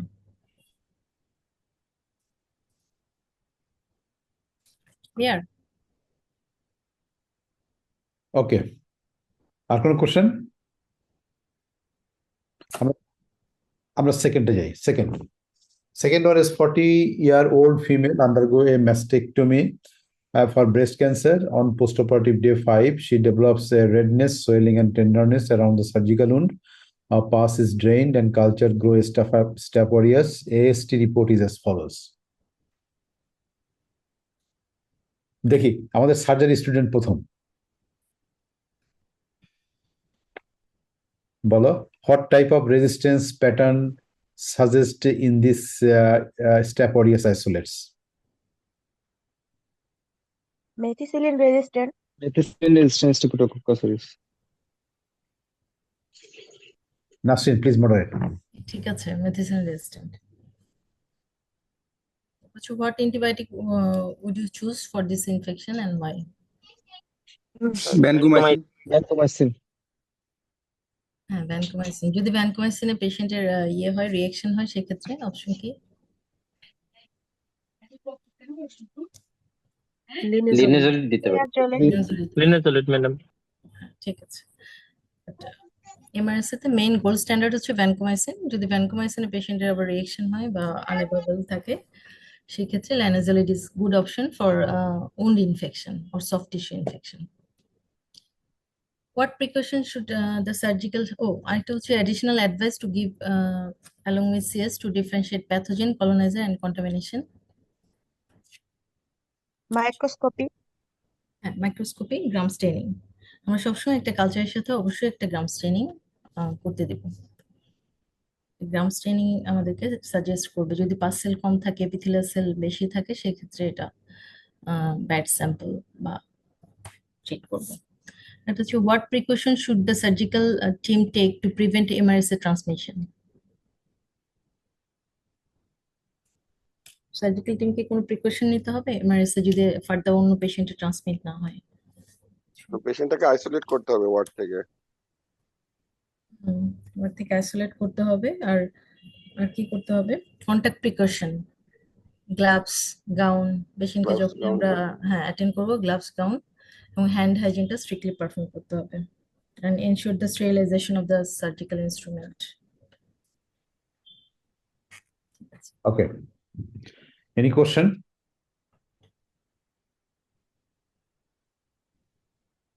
এখানে ম্যাডাম টেট্রাসাইক্লিনটাও লেস দ্যান 1 ছিল MIC, why not choice antibiotic infection? Tetracycline যদি আমাদের মাইল্ড ইনফেকশন হয় সেক্ষেত্রে আমরা কিন্তু আদার এজেন্ট গুলোও কনসিডার করতে পারবো, ডক্সিসাইক্লিন, টেট্রাসাইক্লিন, এগুলো আমরা অপশন হিসেবে দিতে পারবো। যদি infection is mild, patient relatively stable, সবকিছু হচ্ছে আমাদের এই অপশনগুলো থাকবে, কিন্তু সবকিছু হচ্ছে পেশেন্টের ক্লিনিক্যাল কন্ডিশনের উপর। পেশেন্ট যদি ক্লিনিক্যালি স্টেবল থাকে, বাসায় থাকে, উনটা অত সিভিয়ার না হয়, তার ফিভার না থাকে, লোকাল ইনফেকশন থাকে, সেক্ষেত্রে it can be a choice. Even কট্রিমও চয়েস করা যাবে এখানে, হ্যাঁ, কট্রিম সেন্সিটিভও আছে, কিন্তু পেশেন্টের কন্ডিশন যদি সিরিয়াস হয় বা হয় তখন আমার ভ্যানকোমাইসিনে যেতে হবে। Okay, good. Any question? Okay, third one. কালচারের সাথে ম্যাডাম একটা কোশ্চেন স্যার, হ্যাঁ, বলো। কালচারের সাথে গ্রাম স্টেনিংটার মানে ইম্পর্টেন্সটা কি জানতে চাচ্ছিলাম। এটা একটা মানে সুন্দর কোশ্চেন, এবং আমারও একটা কোশ্চেন ছিল ডক্টর মাহফুজের কাছে, সেটা হচ্ছে যে এই মানে গ্রাম স্টেইন এবং আমাদের যে এসটি যে রিপোর্টিং, আমরা গ্রাম স্টেইনটা এত কম ইউজ করি কেন কেন নাম্বার ওয়ান। নাম্বার টু হচ্ছে এটার ইম্পর্টেন্স তো অনেক বেশি, এবং Yes, sir. রিপোর্টটা পেলে আমরা তো অর্গানিজম সম্পর্কে ভেরি আর্লি জানতে পারি যে কোন অর্গানিজমটা ইজ ইনভলভ, মানে পার্টিকুলার একটা সিলেকশন অফ দ্য অ্যাপ্রোপ্রিয়েট অ্যান্টিবায়োটিকও তো মানে হতে পারে খুব আর্লি। Yes, sir. গ্রাম স্টেনিংটা খুবই ইম্পর্টেন্ট একটা টেস্ট, বাট এটা আসলে মানে খুব কম দেয়া হয়। এটা দিয়ে আমরা কোরিলেশন করতে পারি, কারণ গ্রাম স্টেইন দিয়ে আমার স্যাম্পলটা কি অ্যাপ্রোপ্রিয়েট কিনা। আমার যদি গ্রাম স্টেনিং এ আমি দেখি যে পাস সেল অথবা neutrophil very few, but squamous epithelial is moderate to more, তাহলে এটা আমাকে একটা ইন্ডিকেশন দিবে যে আমার স্যাম্পলটাই অ্যাপ্রোপ্রিয়েট হয় নাই। সো ওই স্যাম্পলে আমি যে গ্রোথটা পাবো সেটা যদি খুব রেজিস্ট্যান্স হয়, তখন আমাকে একটা ক্লু দিবে যে এটা আসলে ট্রু প্যাথোজেন কিনা। কারণ নর্মালি যেগুলো ইনফেক্টিং ট্রু প্যাথোজেন বা ইনফেকশন করে, মোস্ট অফ দ্য কেসে কিন্তু এত resistance, all drug resistance is not so common.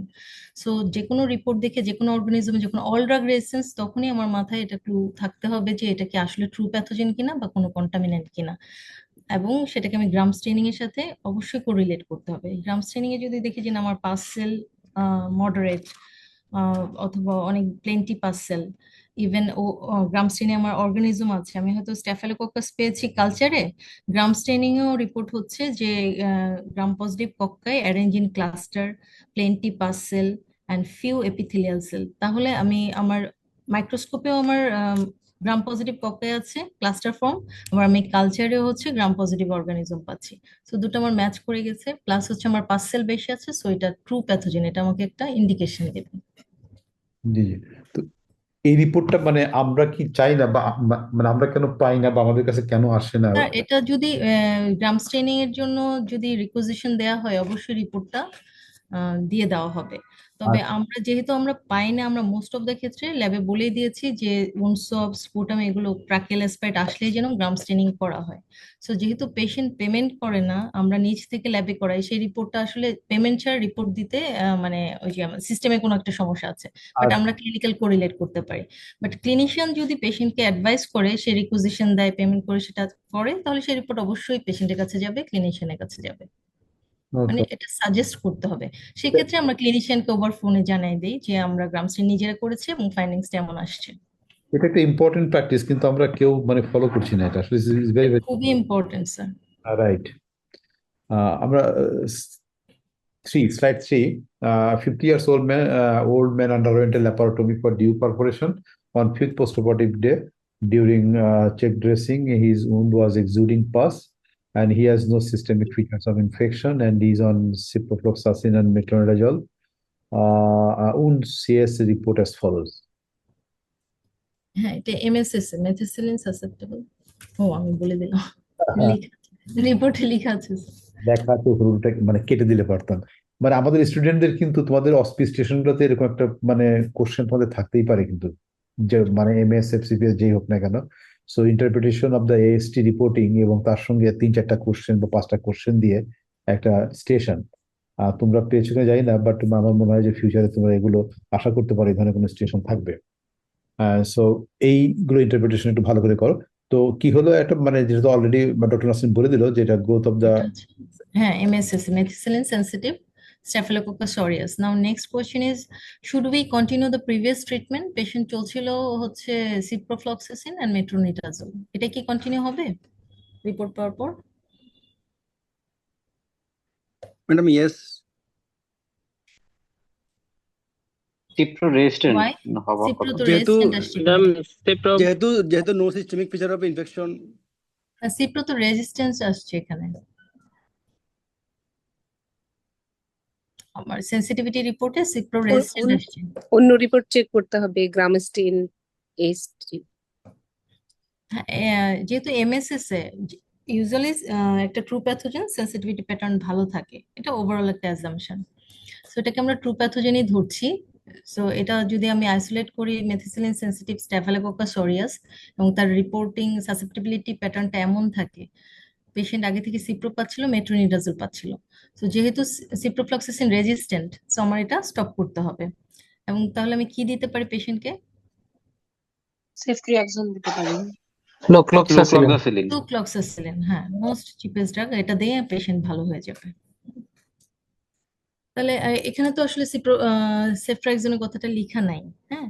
তো what other antibiotic are consider susceptible in case of such infection? So MSS হলে আর কোন কোন অ্যান্টিবায়োটিকে সাসেপ্টেবল আমরা কনসিডার করি? একটু আগে যেমন বলেন সেফট্রাক্সন, বিটা ল্যাকটাম ড্রাগস। হ্যাঁ, বিটা ল্যাকটাম ড্রাগস গুলো,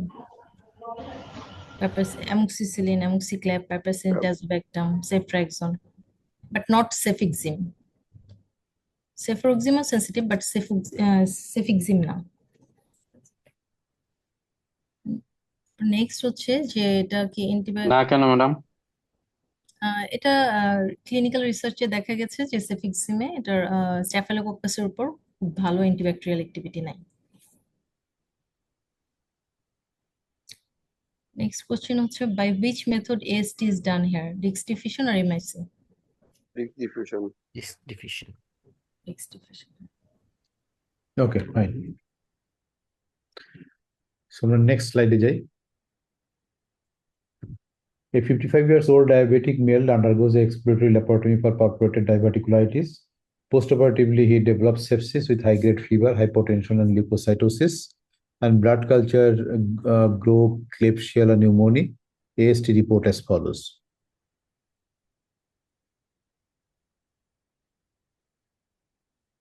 Okay, this is the AST report. So first question is the what type of resistance developed in these isolates? Carbapenemase resistant enterobacteriaceae. ঠিক আছে। দেন নেক্সট কোশ্চেন হচ্ছে does CRE মানে carbapenem resistance enterobacteriaceae treatment option varies according to presence of gene? কোন টাইপের উপর কি depend করে যে কার্বাপেনাম এনজাইমটা কোন টাইপের? Yes, right.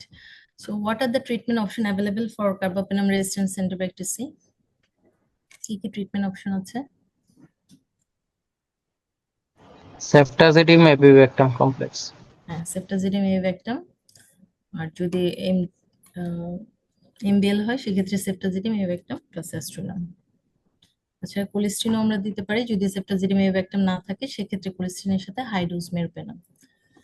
What infection control measures should be taken? এটা আগেরটার মতোই হবে। Right. Okay, any question? Is slide in?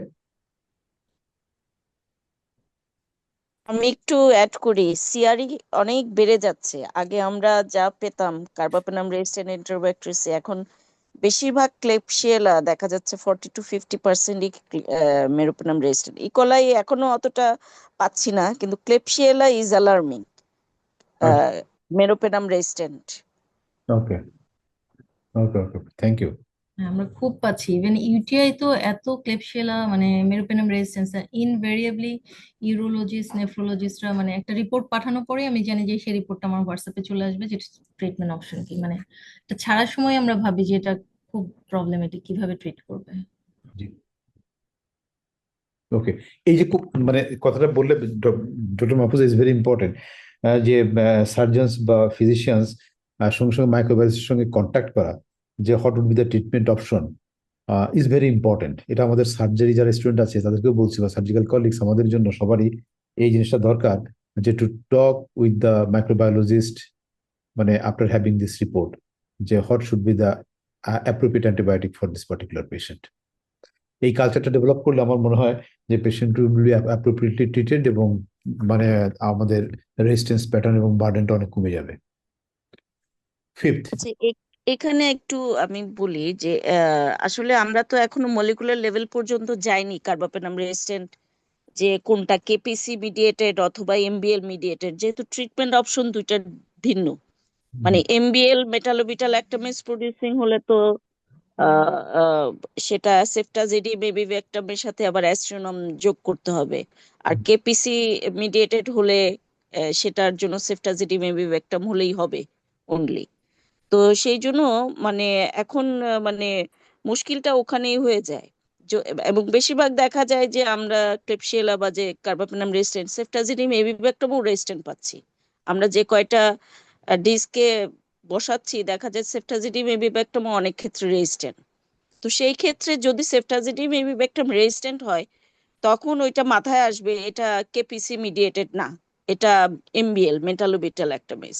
সেই ক্ষেত্রে আমার সেফটাজিডিম এবিভেক্টমের সাথে অ্যাস্ট্রোনম অ্যাড করতে হবে, নাহলে মানে ট্রিটমেন্ট হবে না। যেহেতু এখন আমরা বেশ পাচ্ছি এই জন্যই আমাদের এই জিনিসগুলো একটু মাথায় রাখতে হবে, কারণ আমরা এখনো ওই পর্যায়ে যাইনি যে আমার এমবিএল জিন আছে কিনা বা কেপিসি জিন আছে কিনা এটা দেখা। Okay, thank you. Thank you. So 65 years old male undergoes an emergency laparoscopy for perforated peroneal ulcer. On day 4, postoperative day, he develops high-grade fever, tachycardia, hypotension, and altered mental states. On a বুঝতেই পারছি diagnosis, blood culture shows a carbapenem resistant Pseudomonas aeruginosa, and carbapenem AST report is as follows. The first question টা হচ্ছে, is it evident from this report whether Pseudomonas is contaminant or not? একটা বোতলে আমরা পেয়েছি, one blood culture bottle shows Pseudomonas. So এটা কি contaminant or not ওটা বোঝা যাবে? Any students? বোঝা যাবে না। So what advice to be given to differentiate pathogen, colonizer, contamination? মানে সাথে গ্রাম স্টেনিং দিতে বলবো ম্যাডাম। না এখানে তো ব্লাডে তো আসলে গ্রাম At least 2 sample. Yes, excellent. So at least 2 বোতল। যদি 2টা বোতলে আমার সিউডোমোনাস হতো তাহলে আমি শিওর যে এটা ট্রু প্যাথোজেন। আবার 2টা বোতল দিলে একটা যদি প্রেজেন্ট থাকে একটা না থাকে সেক্ষেত্রে আমার আসলে এটা একটা কনফিউশন যে এটা ট্রু প্যাথোজেন কিনা যদি 2টা বোতলেই না থাকে। সো অলওয়েজ 2 বোতল and appropriate volume should be advised. আর সাথে আরো কিছু যেটা লাস্ট কোশ্চেনটা অ্যাডিশনাল ইনভেস্টিগেশন, আর কিছু অ্যাডিশনাল ইনভেস্টিগেশন আমরা করতে পারি যে আমার ইনফেকশনের সিভিয়ারিটি বোঝানোর জন্য যে কতটা সিভিয়ার, যেগুলো সিবিসি, ইয়েস সিভিসি আর CRP. আরেকটা procalcitonin. Procalcitonin very good marker to stop, যে আমার যদি আমি দেখি যে প্রোক্যালসিটোনিন আগে যেটা ছিল সেটা কমে গেছে, সো আমি এটা একটা ইন্ডিকেশন যে আমি অ্যান্টিবায়োটিক স্টপ করতে পারি। এটা একটা সেপসিসের marker procalcitonin. So CBC, CRP, procalcitonin. এটা কি ইনফ্ল্যামেটরি মার্কার প্রোক্যালসিটোনিন? প্রোক্যালসিটোনিন হচ্ছে হ্যাঁ ইনফ্ল্যামেটরি মার্কার। এটা ব্যাকটেরিয়াল ইনফেকশন থেকে টাও পার্থক্য করে, ব্যাকটেরিয়াল হ্যাঁ। ইনফেকশন থেকে ভাইরাল ইনফেকশন বা ফাঙ্গাল ইনফেকশন থেকেও পার্থক্য করে। এবং শুধু এটাই না, আপনি ট্রিটমেন্ট দেওয়ার পরে আপনার অ্যান্টিবায়োটিক রাইটলি হয়েছে কিনা প্রগনোসিসটাও ডিটারমাইন করে। তো প্রগনোসিসটাও দেখার জন্য প্রোক্যালসিটোনিনটা সেপ্টিসেমিয়ার ক্ষেত্রে খুব ভালো। জি জি। Okay. So what will be the treatment option of this patient? Aminoglycoside গ্রুপের ড্রাগ দিতে পারি কি? Question D, Dr. Mahfuz. হ্যাঁ, একটা যেহেতু এখানে কার্বাপেনাম রেজিস্ট্যান্স, সো এখানে সেফটাজিডিম একটা অপশন। যদি অ্যামাইনোগ্লাইকোসাইড, টোব্রামাইসিন গ্রুপ অ্যান্টিসিডোনাল ড্রাগের জন্য ভালো, যদি এটা থাকে সেক্ষেত্রে ওটা একটা অপশন হতে পারে। আর যদি আমাদের আনঅ্যাভেলেবল হয় যে সেফটাজিডিম এভিক্টাম অ্যাভেলেবল না, সেক্ষেত্রে আমাদের কোলিস্টিন সাথে high dose meropenem is option if it is true pathogen. Thank you. আচ্ছা, এখানে আমি আরেকটু যেহেতু স্টুডোমোনাস এসছে এবং আমরা পাচ্ছি খুব বেশি, এজন্য আমি একটু বলছি, কারণ সবার তো অটোমেটেড কালচার সিস্টেম নাই। এখন আমরা মানে নোজোকোমিয়াল একটা স্টুডোমোনাস পাচ্ছি কোলিস্টিন রেজিস্ট্যান্ট যদি আপনাদের কোনো দেখেন যে স্টুডোমোনাস, সেটা আসলে দেখা যাচ্ছে পরবর্তীতে অটোমেটেডে বার্কুলিয়াস সেপাসিয়া আসে, বার্কুলিয়াস সেপাসিয়া কমপ্লেক্স। এটা ট্রিটমেন্ট কিন্তু সম্পূর্ণ আলাদা ফ্রম সুডোমোনাস। দুটাই বার্কুলিয়াস সেপাসিয়া, সুডোমোনাস দুটাই অক্সিডেজ পজিটিভ, কিন্তু ভাইটেক দিয়ে আসলে বার্কুলিয়াস সেপাসিয়া কমপ্লেক্সটা কনফার্ম করতে হয়। তো সব ল্যাবে তো ভাইটেকের অ্যাভেলেবিলিটি নাই। তো যদি দেখা যায় যে রিপোর্টে সুডোমোনাস স্পিসিস সে সাথে কোলিস্টিন রেজিস্ট্যান্ট অ্যামাইনোগ্লাইকোসাইড রেজিস্ট্যান্ট এসেছে, তো মাথার মধ্যে এটাকে একটু করতে হবে whether this pseudomonas species is burkholderia cepacia. Diagnosis করাটা খুব ইম্পর্টেন্ট, কারণ ট্রিটমেন্ট ভ্যারিয়েশন আছে পার্কুলিয়া সেপাশিয়ার। Okay, thank you. Thank you, Professor Lovely Barai. Next one. A 72-year-old male is scheduled for a transurethral resection of the prostate due to a benign prostatic hyperplasia. During the preoperative evaluation, a routine urinalysis and the urine culture are performed. Urinalysis shows a pyuria, but the patient has no symptoms of the UTI. Urine culture grows ESBL, E. coli. AST report as follows.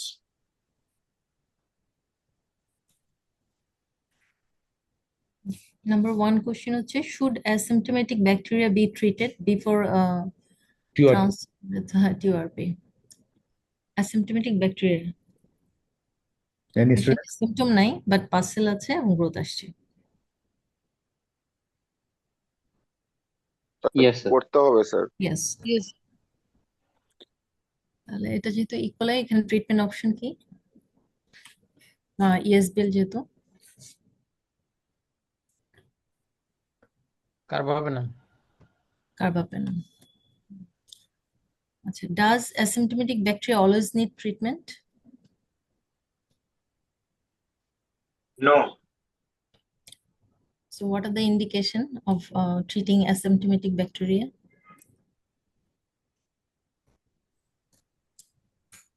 দুটো indication আছে, ma'am একটা হচ্ছে colony count না, asymptomatic bacteria মানে পেশেন্টের symptom নাই but growth আসছে এবং পাসেলও আছে, সেক্ষেত্রে বলা হয় শুধুমাত্র দুটা ইন্ডিকেশন। একটা হচ্ছে patient undergo urological procedure or any genital procedure, অথবা প্রেগনেন্ট ওম্যান। এই দুটা কন্ডিশনে আমাদের ট্রিটমেন্ট করতে হবে, otherwise don't require any treatment. What does SDD? এখানে দেখা যাচ্ছে একটা এসডিডি, পাইপার সিন্টাজোভেক্টমি। এসডিডি মানে কি?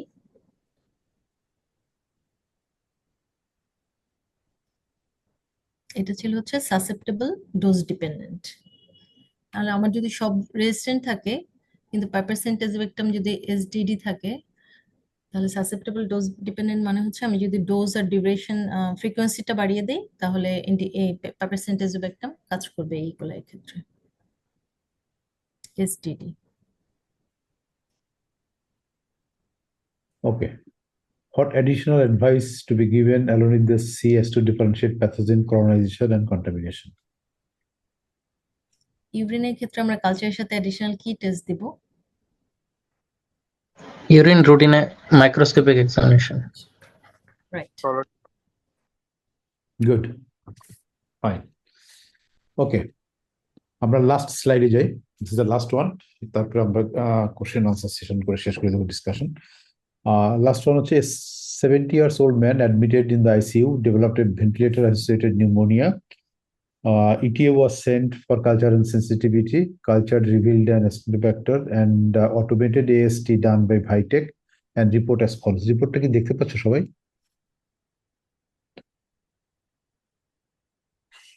Yes, sir. Yes, Mahfuza, please moderate. This is the last one.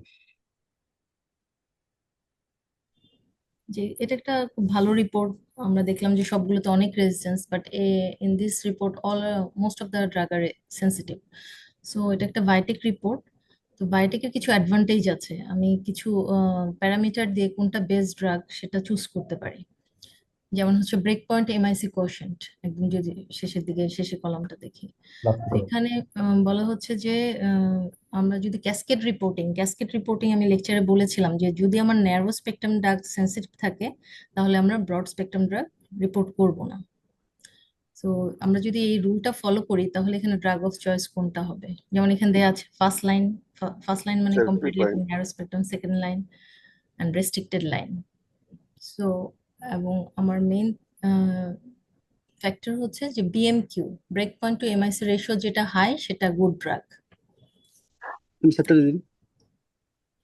Good, very good. তাহলে এখানে সেপ্টাজিডিন হচ্ছে আমার ড্রাগ অফ চয়েস। তাহলে আমার ক্যাসকেড রিপোর্টিং এ আমি দুটো জিনিস মাথায় রাখবো, একটা হচ্ছে ব্রেক পয়েন্ট এমআইসি আমার হাই হতে হবে, আর একটা হচ্ছে যে ন্যারো স্পেকট্রাম, যে উইদিন দ্য ফার্স্ট লাইন আমি চুজ করব। যেমন আমি একটা কিন্তু দেখতে পাচ্ছি 32 আছে সেফিপাইম, বাট ওটা কিন্তু আমার সেকেন্ড লাইন ড্রাগ, তাহলে আমার ক্যাসকেড রিপোর্টিং হলো না আমি যদি ফার্স্ট লাইনে সেন্সিটিভ রেখে সেকেন্ড লাইন চুজ করি। তো ceftazidime is the drug of choice. Yes, very good. Cascade reporting এর ইম্পর্টেন্স কি, কেন করা দরকার? অ্যাপ্রোপ্রিয়েট অ্যান্টিবায়োটিক এজেন্ট সিলেকশনের জন্য। Very good. আচ্ছা, আর যেহেতু এটা ভেন্টিলেটর অ্যাসোসিয়েটেড নিউমোনিয়া, আমার স্পেসমেন্টটা ছিল ট্রাকিয়াল অ্যাসপারেট।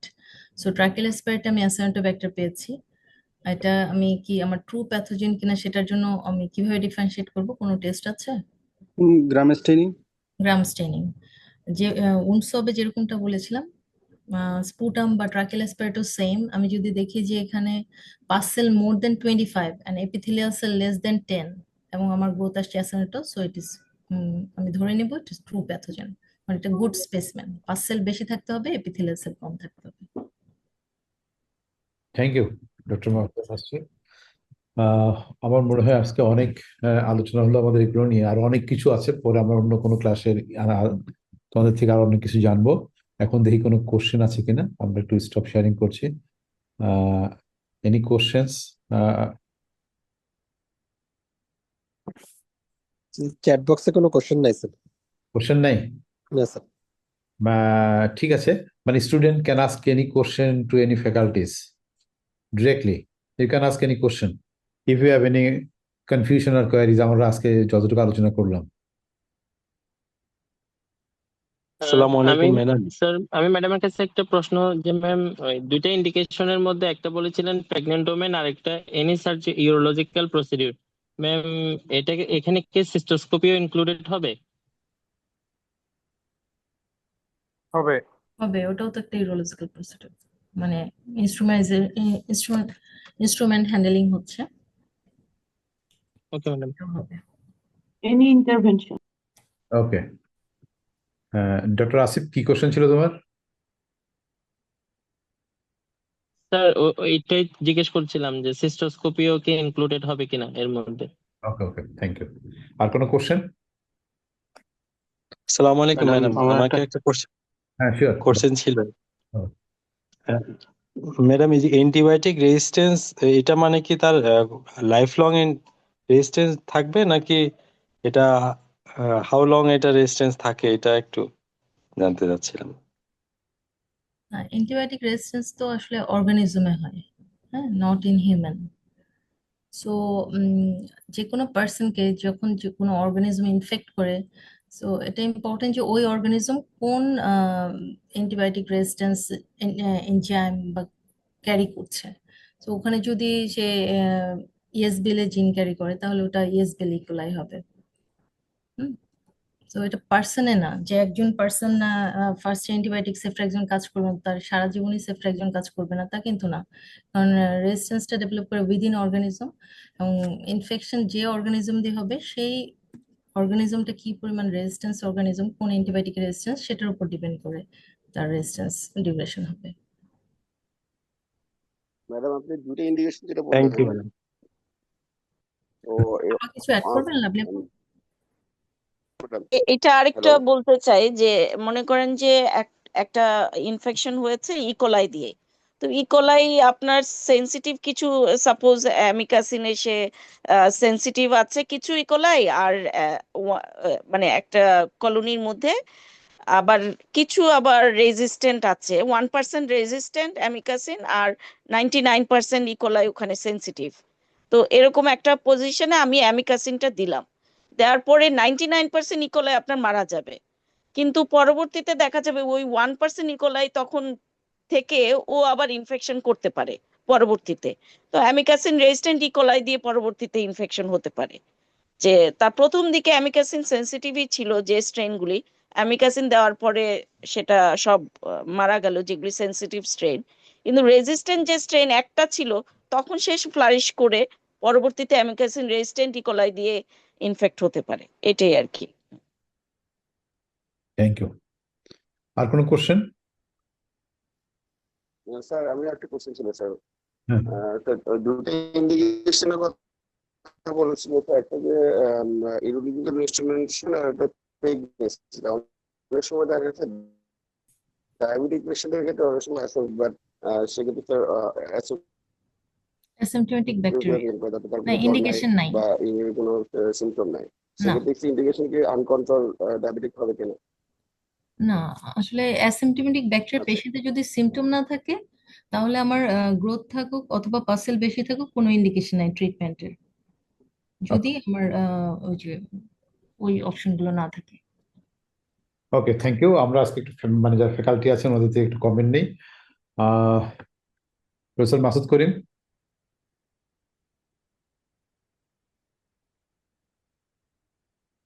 মাসুদ শুনতে পাচ্ছ আমাকে? মাসুদ করিম।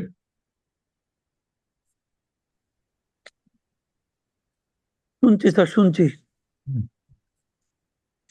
স্যার। আমি এতটুকু বলে ধন্যবাদ জানাবো আমাদের মাহফুজা নাসরিনকে এবং লাভলি বারাই ম্যাডামকে, আমাদের সার্জিক্যাল ট্রেইনি, বিশেষ করে যারা মিড টার্ম পরীক্ষা দেবে এবং যারা সিপিএস বা এমএস পাস করার পরে প্র্যাকটিস করবে। আজকের শুরু থেকে শেষ পর্যন্ত লেকচারের যতটুকু বলা হয়েছে, সেটা প্রত্যেকটা অংশ, প্রত্যেকটা ওয়ার্ড এবং টেকনিক আমাদের সার্জিক্যাল প্র্যাকটিসের সাথে ওতপ্রোত জড়িত। আমরাও যখন রাউন্ড দিই, আমরা যতটুকু সম্ভব এটা শেখানোর চেষ্টা করি এবং প্র্যাকটিস করি, বিশেষ করে আমাদের মাইক্রোবায়োলজি ওয়ার্কশপের পরে। তো সুতরাং আমরা চাইবো সেটা সারা বাংলাদেশে ছড়িয়ে যাক, এবং আজকের লেকচারের যে অংশটুকু আমরা আজকে নিতে পারলাম, বিশেষ করে শেষের দিকে যে অ্যান্টিবায়োটিক সাসেপ্টিবিলিটি, যে 7টা প্রবলেম দিয়ে বোঝানো হলো, তো এগুলো যদি আমাদের কর্মক্ষেত্রে এবং স্পেসিমেন কালেকশন, রিজেক্টেড স্পেসিমেন বা রাইট স্পেসিমেন, এই টেকনিকগুলো যদি আমরা অন্তত ফলো করি, একদম রুটিনলি কমন প্র্যাকটিস, আর টিপ অফ দি ক্যাথেটার এটা কালচারে পাঠাও, এটা কেমন জানি একটা হয়ে গেছে। তাহলে আজকের লেকচারের পরে আশা করি অনেকগুলো ভুল আমাদের ভেঙে যাবে এবং এটা আমরা শুধরে নিব এবং ভবিষ্যতে আমাদের এটা কাজে লাগবে। আমি আবারও মাহফুজা নাসরিনের ফ্যান, আমি অনেক আগে থেকে ওর ফ্যান, ওর লেকচারের ফ্যান। আজকে থেকে আরো বেড়ে গেল। আশা করি আমাদের সব সার্জনদের উপকার হবে, এবং আমি দুজনকে অসংখ্য ধন্যবাদ দিচ্ছি আমাদেরকে 2-3 ঘন্টা সময় দেওয়ার জন্য। আবারও ধন্যবাদ। Thank you professor Masud Karim. Thank you sir. Sir আসলে ডক্টর আরিফুল বাশার। স্যার শোনা যাচ্ছে? হ্যাঁ, শুনতে পাচ্ছি। জি sir, thank you sir. Sir আমিও শুনেছি মাসুদ স্যারের সাথে মানে ইকো করে বলবো যে আসলে এক্সেলেন্ট লেকচার, যদিও একটু অনেকক্ষণ, কিন্তু বোরিং লাগেনি, নতুন অনেক কিছু শিখলাম। আমি স্যার একটু জাস্ট বলি যে কিছু প্রিন্সিপাল আছে অ্যান্টিবায়োটিক্স এর, বিশেষ করে স্যার যেহেতু স্টুয়ারশিপ নিয়ে সারা দুনিয়াতেই এখন খুব হইচই হচ্ছে, এবং স্টুয়ারশিপের মেইন একটা জায়গা হচ্ছে যে স্যার এম্পেরিক থেরাপি আর কি। তো সার্জিক্যাল প্রোফাইলেক্সিস এবং সার্জিক্যাল অ্যান্টিবায়োটিক চুজ খুবই ইম্পর্টেন্ট। এই জন্য sir society of infectious, SIS আছে, society of surgery of America, ওদের একটা ইনফেকশন সোসাইটি আছে, তো ওরা কিছু গাইডলাইন করেছে। একটা ইম্পর্টেন্ট জিনিস হচ্ছে স্যার MSS এবং MRS এ, যখনই স্যার MSS এ মনে হবে তখন MSS এর ওষুধই দিতে হবে এম্পিরিক্যালি। কারণ হচ্ছে MSS এ মধ্যে স্যার MRS এ কিন্তু মানে ভ্যানকোমাইসিন কাজ করবে না, বরং এটার আউটকাম MSS এর ড্রাগ থেকে ওর্স হয়। এটার কারণ হচ্ছে MSS এ যেখানে কাজ করে, এটা হচ্ছে যে ওদের বাইন্ডিং সাইটে কাজ করে, DLL এবং ALL এর মাঝখানে কাজ করে, আর ভ্যানকোমাইসিন কাজ করে সাইড চেনে। সেই জন্য স্যার আমাদের যদি এম্পিরিকে আমরা দেই, যদি মনে করি যে এটা MSS, এটার জন্য আসলে ব্যাকগ্রাউন্ড খুবই ইম্পর্টেন্ট, অ্যান্টিবায়োগ্রাম দরকার। এবং দুনিয়াতে এখন CDC এখন এটা করছে, নেজাল সোয়াব নিয়ে দেখতেছে যে কলোনিটা কি MRS না MSS এ, ওইটার জন্য দিতে বলে। এবং লাস্টে কিছু এরকম কিছু আছে, যেমন অ্যাবডোমেনে হলে স্যার আমাকে এমন অ্যান্টিবায়োটিক চুজ করতে হবে যেটা স্কিনের ফ্লোরাকে কাভার করে, গাটের ফ্লোরা যেমন গ্রাম নেগেটিভ, রড এবং কক্কাই, এছাড়া স্যার কিছু ব্যাকটেরিয়াল স্পেসিস, তো সেগুলো যদি কাভার করে এরকম কোনো অ্যান্টিবায়োটিক গুলো চুজ করতে হবে। সেই ক্ষেত্রে ক্যাফাজোলিন, সাধারণত স্যাফাজোলিন MSS এর ক্ষেত্রে ভালো ড্রাগ বলা হয়, কিন্তু অ্যাবডোমেনে বলা হয় আনফরচুনেটলি স্যাফক্সিটিন আনফরচুনেটলি আমাদের দেশে নাই স্যার। এটা আসলে মানে আমাদের ক্লিনিশিয়ানদেরকে রেজ করা উচিত কোন কোন ড্রাগ গুলো এই দেশে থাকা উচিত। 2nd জেনারেশন সেফালোস্পোরিন, অথচ আমরা এটা ইউজ করতে পারি না, যেটা অ্যানারোবিকের একটা ভালো কাভারেজ আছে। তো এরকমই স্যার আরো অনেক কিছু স্যার আজকে পয়েন্টে রেস্ট হয়েছে। আমি আর দীর্ঘায়িত করছি না স্যার, থ্যাংক ইউ। আমি সুযোগ পেয়েছি, একাডেমিয়াকে ধন্যবাদ জানাচ্ছি, সাথে আপনাকে ধন্যবাদ জানাচ্ছি। নেক্সটও স্যার যখনই সুযোগ হবে আমাকে ডাকবেন, আমি চেষ্টা করবো স্যার থাকার জন্য। থ্যাংক ইউ ডক্টর আকুল ভাই, thank you very much, thank you very much. Doctor Mahfuza, sir বাসা ভাই, আরিফুল বাসা ভাই আছে জানলে তো আমরা ড্রাগ ট্রিটমেন্ট চয়েস বলতামই না, কারণ ইনফেকশন মানে ইনফেকশাস ডিজিজ ফিজিশিয়ান হচ্ছে না না না না most appropriate to answer আমি the তো শুনেছি, question. শুনেন, আমি তো শুনেছি না, এই যে একদম রাইট। তো আচ্ছা আমি কি বলবো, এখানে তো কোনো কিছু জানি Thank you. G. Doctor Mahfuza Nasrin, please comment. Sir আমার তো সবসময় পিজিএস এর ক্লাস নিতে খুবই ভালো লাগে। সবচেয়ে ভালো লাগে আপনারা এত অনুপ্রাণিত করেন যে আমি ক্লাস যেমনই নেই, কিন্তু এটা স্যার আপনারা এত ভালো ফিডব্যাক দেন যেটা আমাকে আরো এনকারেজ করে আর একটু। আর সেটা আমরা সবসময় ফেস করি যে আসলে ক্লিনিশিয়ান এবং মাইক্রোবায়োলজি বা যে কোনো ল্যাবরেটরি টিমের সাথে একটা কমিউনিকেশন অবশ্যই থাকা দরকার for better outcome of the patient. কারণ আলটিমেটলি আমরা সবাই কাজ করছি পেশেন্টের জন্য, সো আমরা একটা ভুল রিপোর্ট দিয়ে বা মিস ইন্টারপ্রিটেশন করে পেশেন্টের লাভ না হলে কোনো কাজ হবে না। সো আমি দেখছি যে আস্তে আস্তে করে কিছুটা চেঞ্জ হচ্ছে। হয়তো রিকুইজিশন ফর্ম আগে একদম জিরো থাকতো, এখন প্রতিদিন ল্যাবে হয়তো একটা ফুললি ফিল আপ 10টা রিকুইজিশন ফর্ম পাই। সেটা যদি পরদিন 15টা হয় একটু হ্যাপি হয়ে যাই।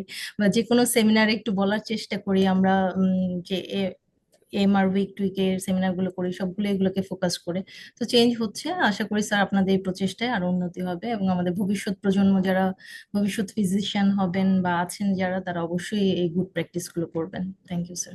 ওকে, thank you doctor Mahfuza, thank you very much আমাদেরকে টাইম দেওয়ার জন্য। নেক্সট টাইম আবার ইনভাইট করবো কোনো একটা ওয়েবিনারে। And now professor Lovely Barai, will you make any comment? এখন হচ্ছে লাভলি বারাই, আমি একটা কথা বলে রাখছি যে আমরা একটা আগে ইনভাইট করে রাখছি যে দুটো টপিকস আমরা একটু আলোচনা করব উইথ ইউ, থাকবে ডেফিনেটলি এখানে প্রেজেন্টও করবেন। একটা হচ্ছে port site infection, which is one of the মানে burning problem for the surgeon, and another one is the another spectrum, that is the granulomatous mastitis. সেটাকে কখনো ইনফ্লামেটরি, কখনো টিউবারকুলার, কখনো কি ধরনের একটা কমপ্লেক্স সিচুয়েশন তৈরি হয়। তো এখানে অ্যালন উইথ দ্য প্যাথোলজিস্ট আমরা এই ধরনের আর একটা ক্লাস নিব। যেমন এখানেও হয় পোর্ট সাইটের ইনফেকশনের ক্ষেত্রে এখানে সবও নেওয়া হয়, বায়োপসিও করা হয় যে টিউবারকুলার নন টিউবারকুলার একটা পারপ্লেক্স সিচুয়েশনে পড়ি। সিমিলারলি ব্রেস্টের এই গ্রানুলোমাটাস ম্যাস্টাইটিস একই প্রবলেমে পড়ি। সো দুটো নিয়ে আমরা দেখি একদিন একটা অ্যালন উইথ দ্য প্যাথোলজিস্ট আমরা একটা ক্লাস অর্গানাইজ করার চেষ্টা করবো। So doctor Lovely, professor Lovely ভাই, please make comment our this webinar. হ্যাঁ, থ্যাংক ইউ স্যার ইনভাইট করার জন্য। আসলে মাহফুজার চমৎকার ভাবে এত সুন্দর করে গুছিয়ে সবকিছু করেছে, আমিও অনেক কিছু শিখেছি। ওরা সে একটা ইন্ডিয়ান ট্রেনিং থেকে আসার পরে বিভিন্ন ক্লাস নিয়ে অনেক কিছু আপডেট করেছে। ইভেন এটা শুধু যে ক্লিনিশিয়ানদের কাছে তা না, এটা মাইক্রোবায়োলজিস্টও অনেকে জানে না ঠিক মতো স্যাম্পল কালেকশনটা বা রিপোর্টিংটা বা এটা করা। তো আমরাও অনেক কিছু শিখছি এখনো, প্লাস শেখানো, আমরা যা শিখেছি সেটাও শেখানোর চেষ্টা করি পেশেন্টের বেনিফিটের জন্য। আর প্রত্যেকটা জিনিসই মাহফুজা নাসরিন টাচ করেছে এখানে। তো আমরা মনে করি যে অবশ্যই কম্বাইন ইসে অনেক কিছু উপকার হয় পেশেন্টের বেনিফিট হওয়ার জন্য। আমাদের লার্নিং থ্রু আউট দ্য প্রসেসে তো চলতেই থাকবে স্যার। তো আর কথা বাড়াবো না স্যার, 11:30 বেজে গেছে সবার। তো thank you sir, thank you. অবশ্যই আমি চেষ্টা করব পরবর্তীতে আপনাদের সাথে মিট করার স্যার। দুটো আমাদের মানে আমি বললাম, একটা হচ্ছে port site infection, another one is granulomatous mastitis, দুটো নিয়ে স্যার পোর্ট সাইটে আমি আছে কিছু পেশেন্ট আমরা দেখেছি, কিন্তু গ্রানুলোমাটাস মাস্টাইটিস আসলে আমার নলেজটা কম। আচ্ছা, এটা এটা জানি না কতটুকু কি করতে পারবো। নাজমুল ঠিক বাকি আছে স্যার। আছে, নাজমুল বাকি। ওকে, আমরা ইন ফিউচারে আমরা এই একটু ডিসকাস করবো। জি স্যার, ওকে, আসসালামু আলাইকুম স্যার। আমি চেষ্টা করব, মাইক্রোবায়োলজিস্ট ম্যাডামরা যদি থাকেন তাহলে তো আমারও অনেক কিছু শেখা হবে। Thank you sir. আচ্ছা, okay okay then, thank you very much, thank you doctor Baki. So আজকে আমরা উইথ দিস ইয়ে করে আমরা শেষ করছি। সো নেক্সট দেখা হবে আবার। Till then stay safe, stay blessed. Mahfuza, thank you very much, thank you again. আবার দেখা হবে ইনশাল্লাহ। Professor Lovely Barai, Dr. Arifin Basar and Nazmul thank Bhatt. You sir So, okay. সবাই ভালো থাকুন। আসসালামু আলাইকুম ম্যাডাম, আসসালামু আলাইকুম স্যার। Thank you.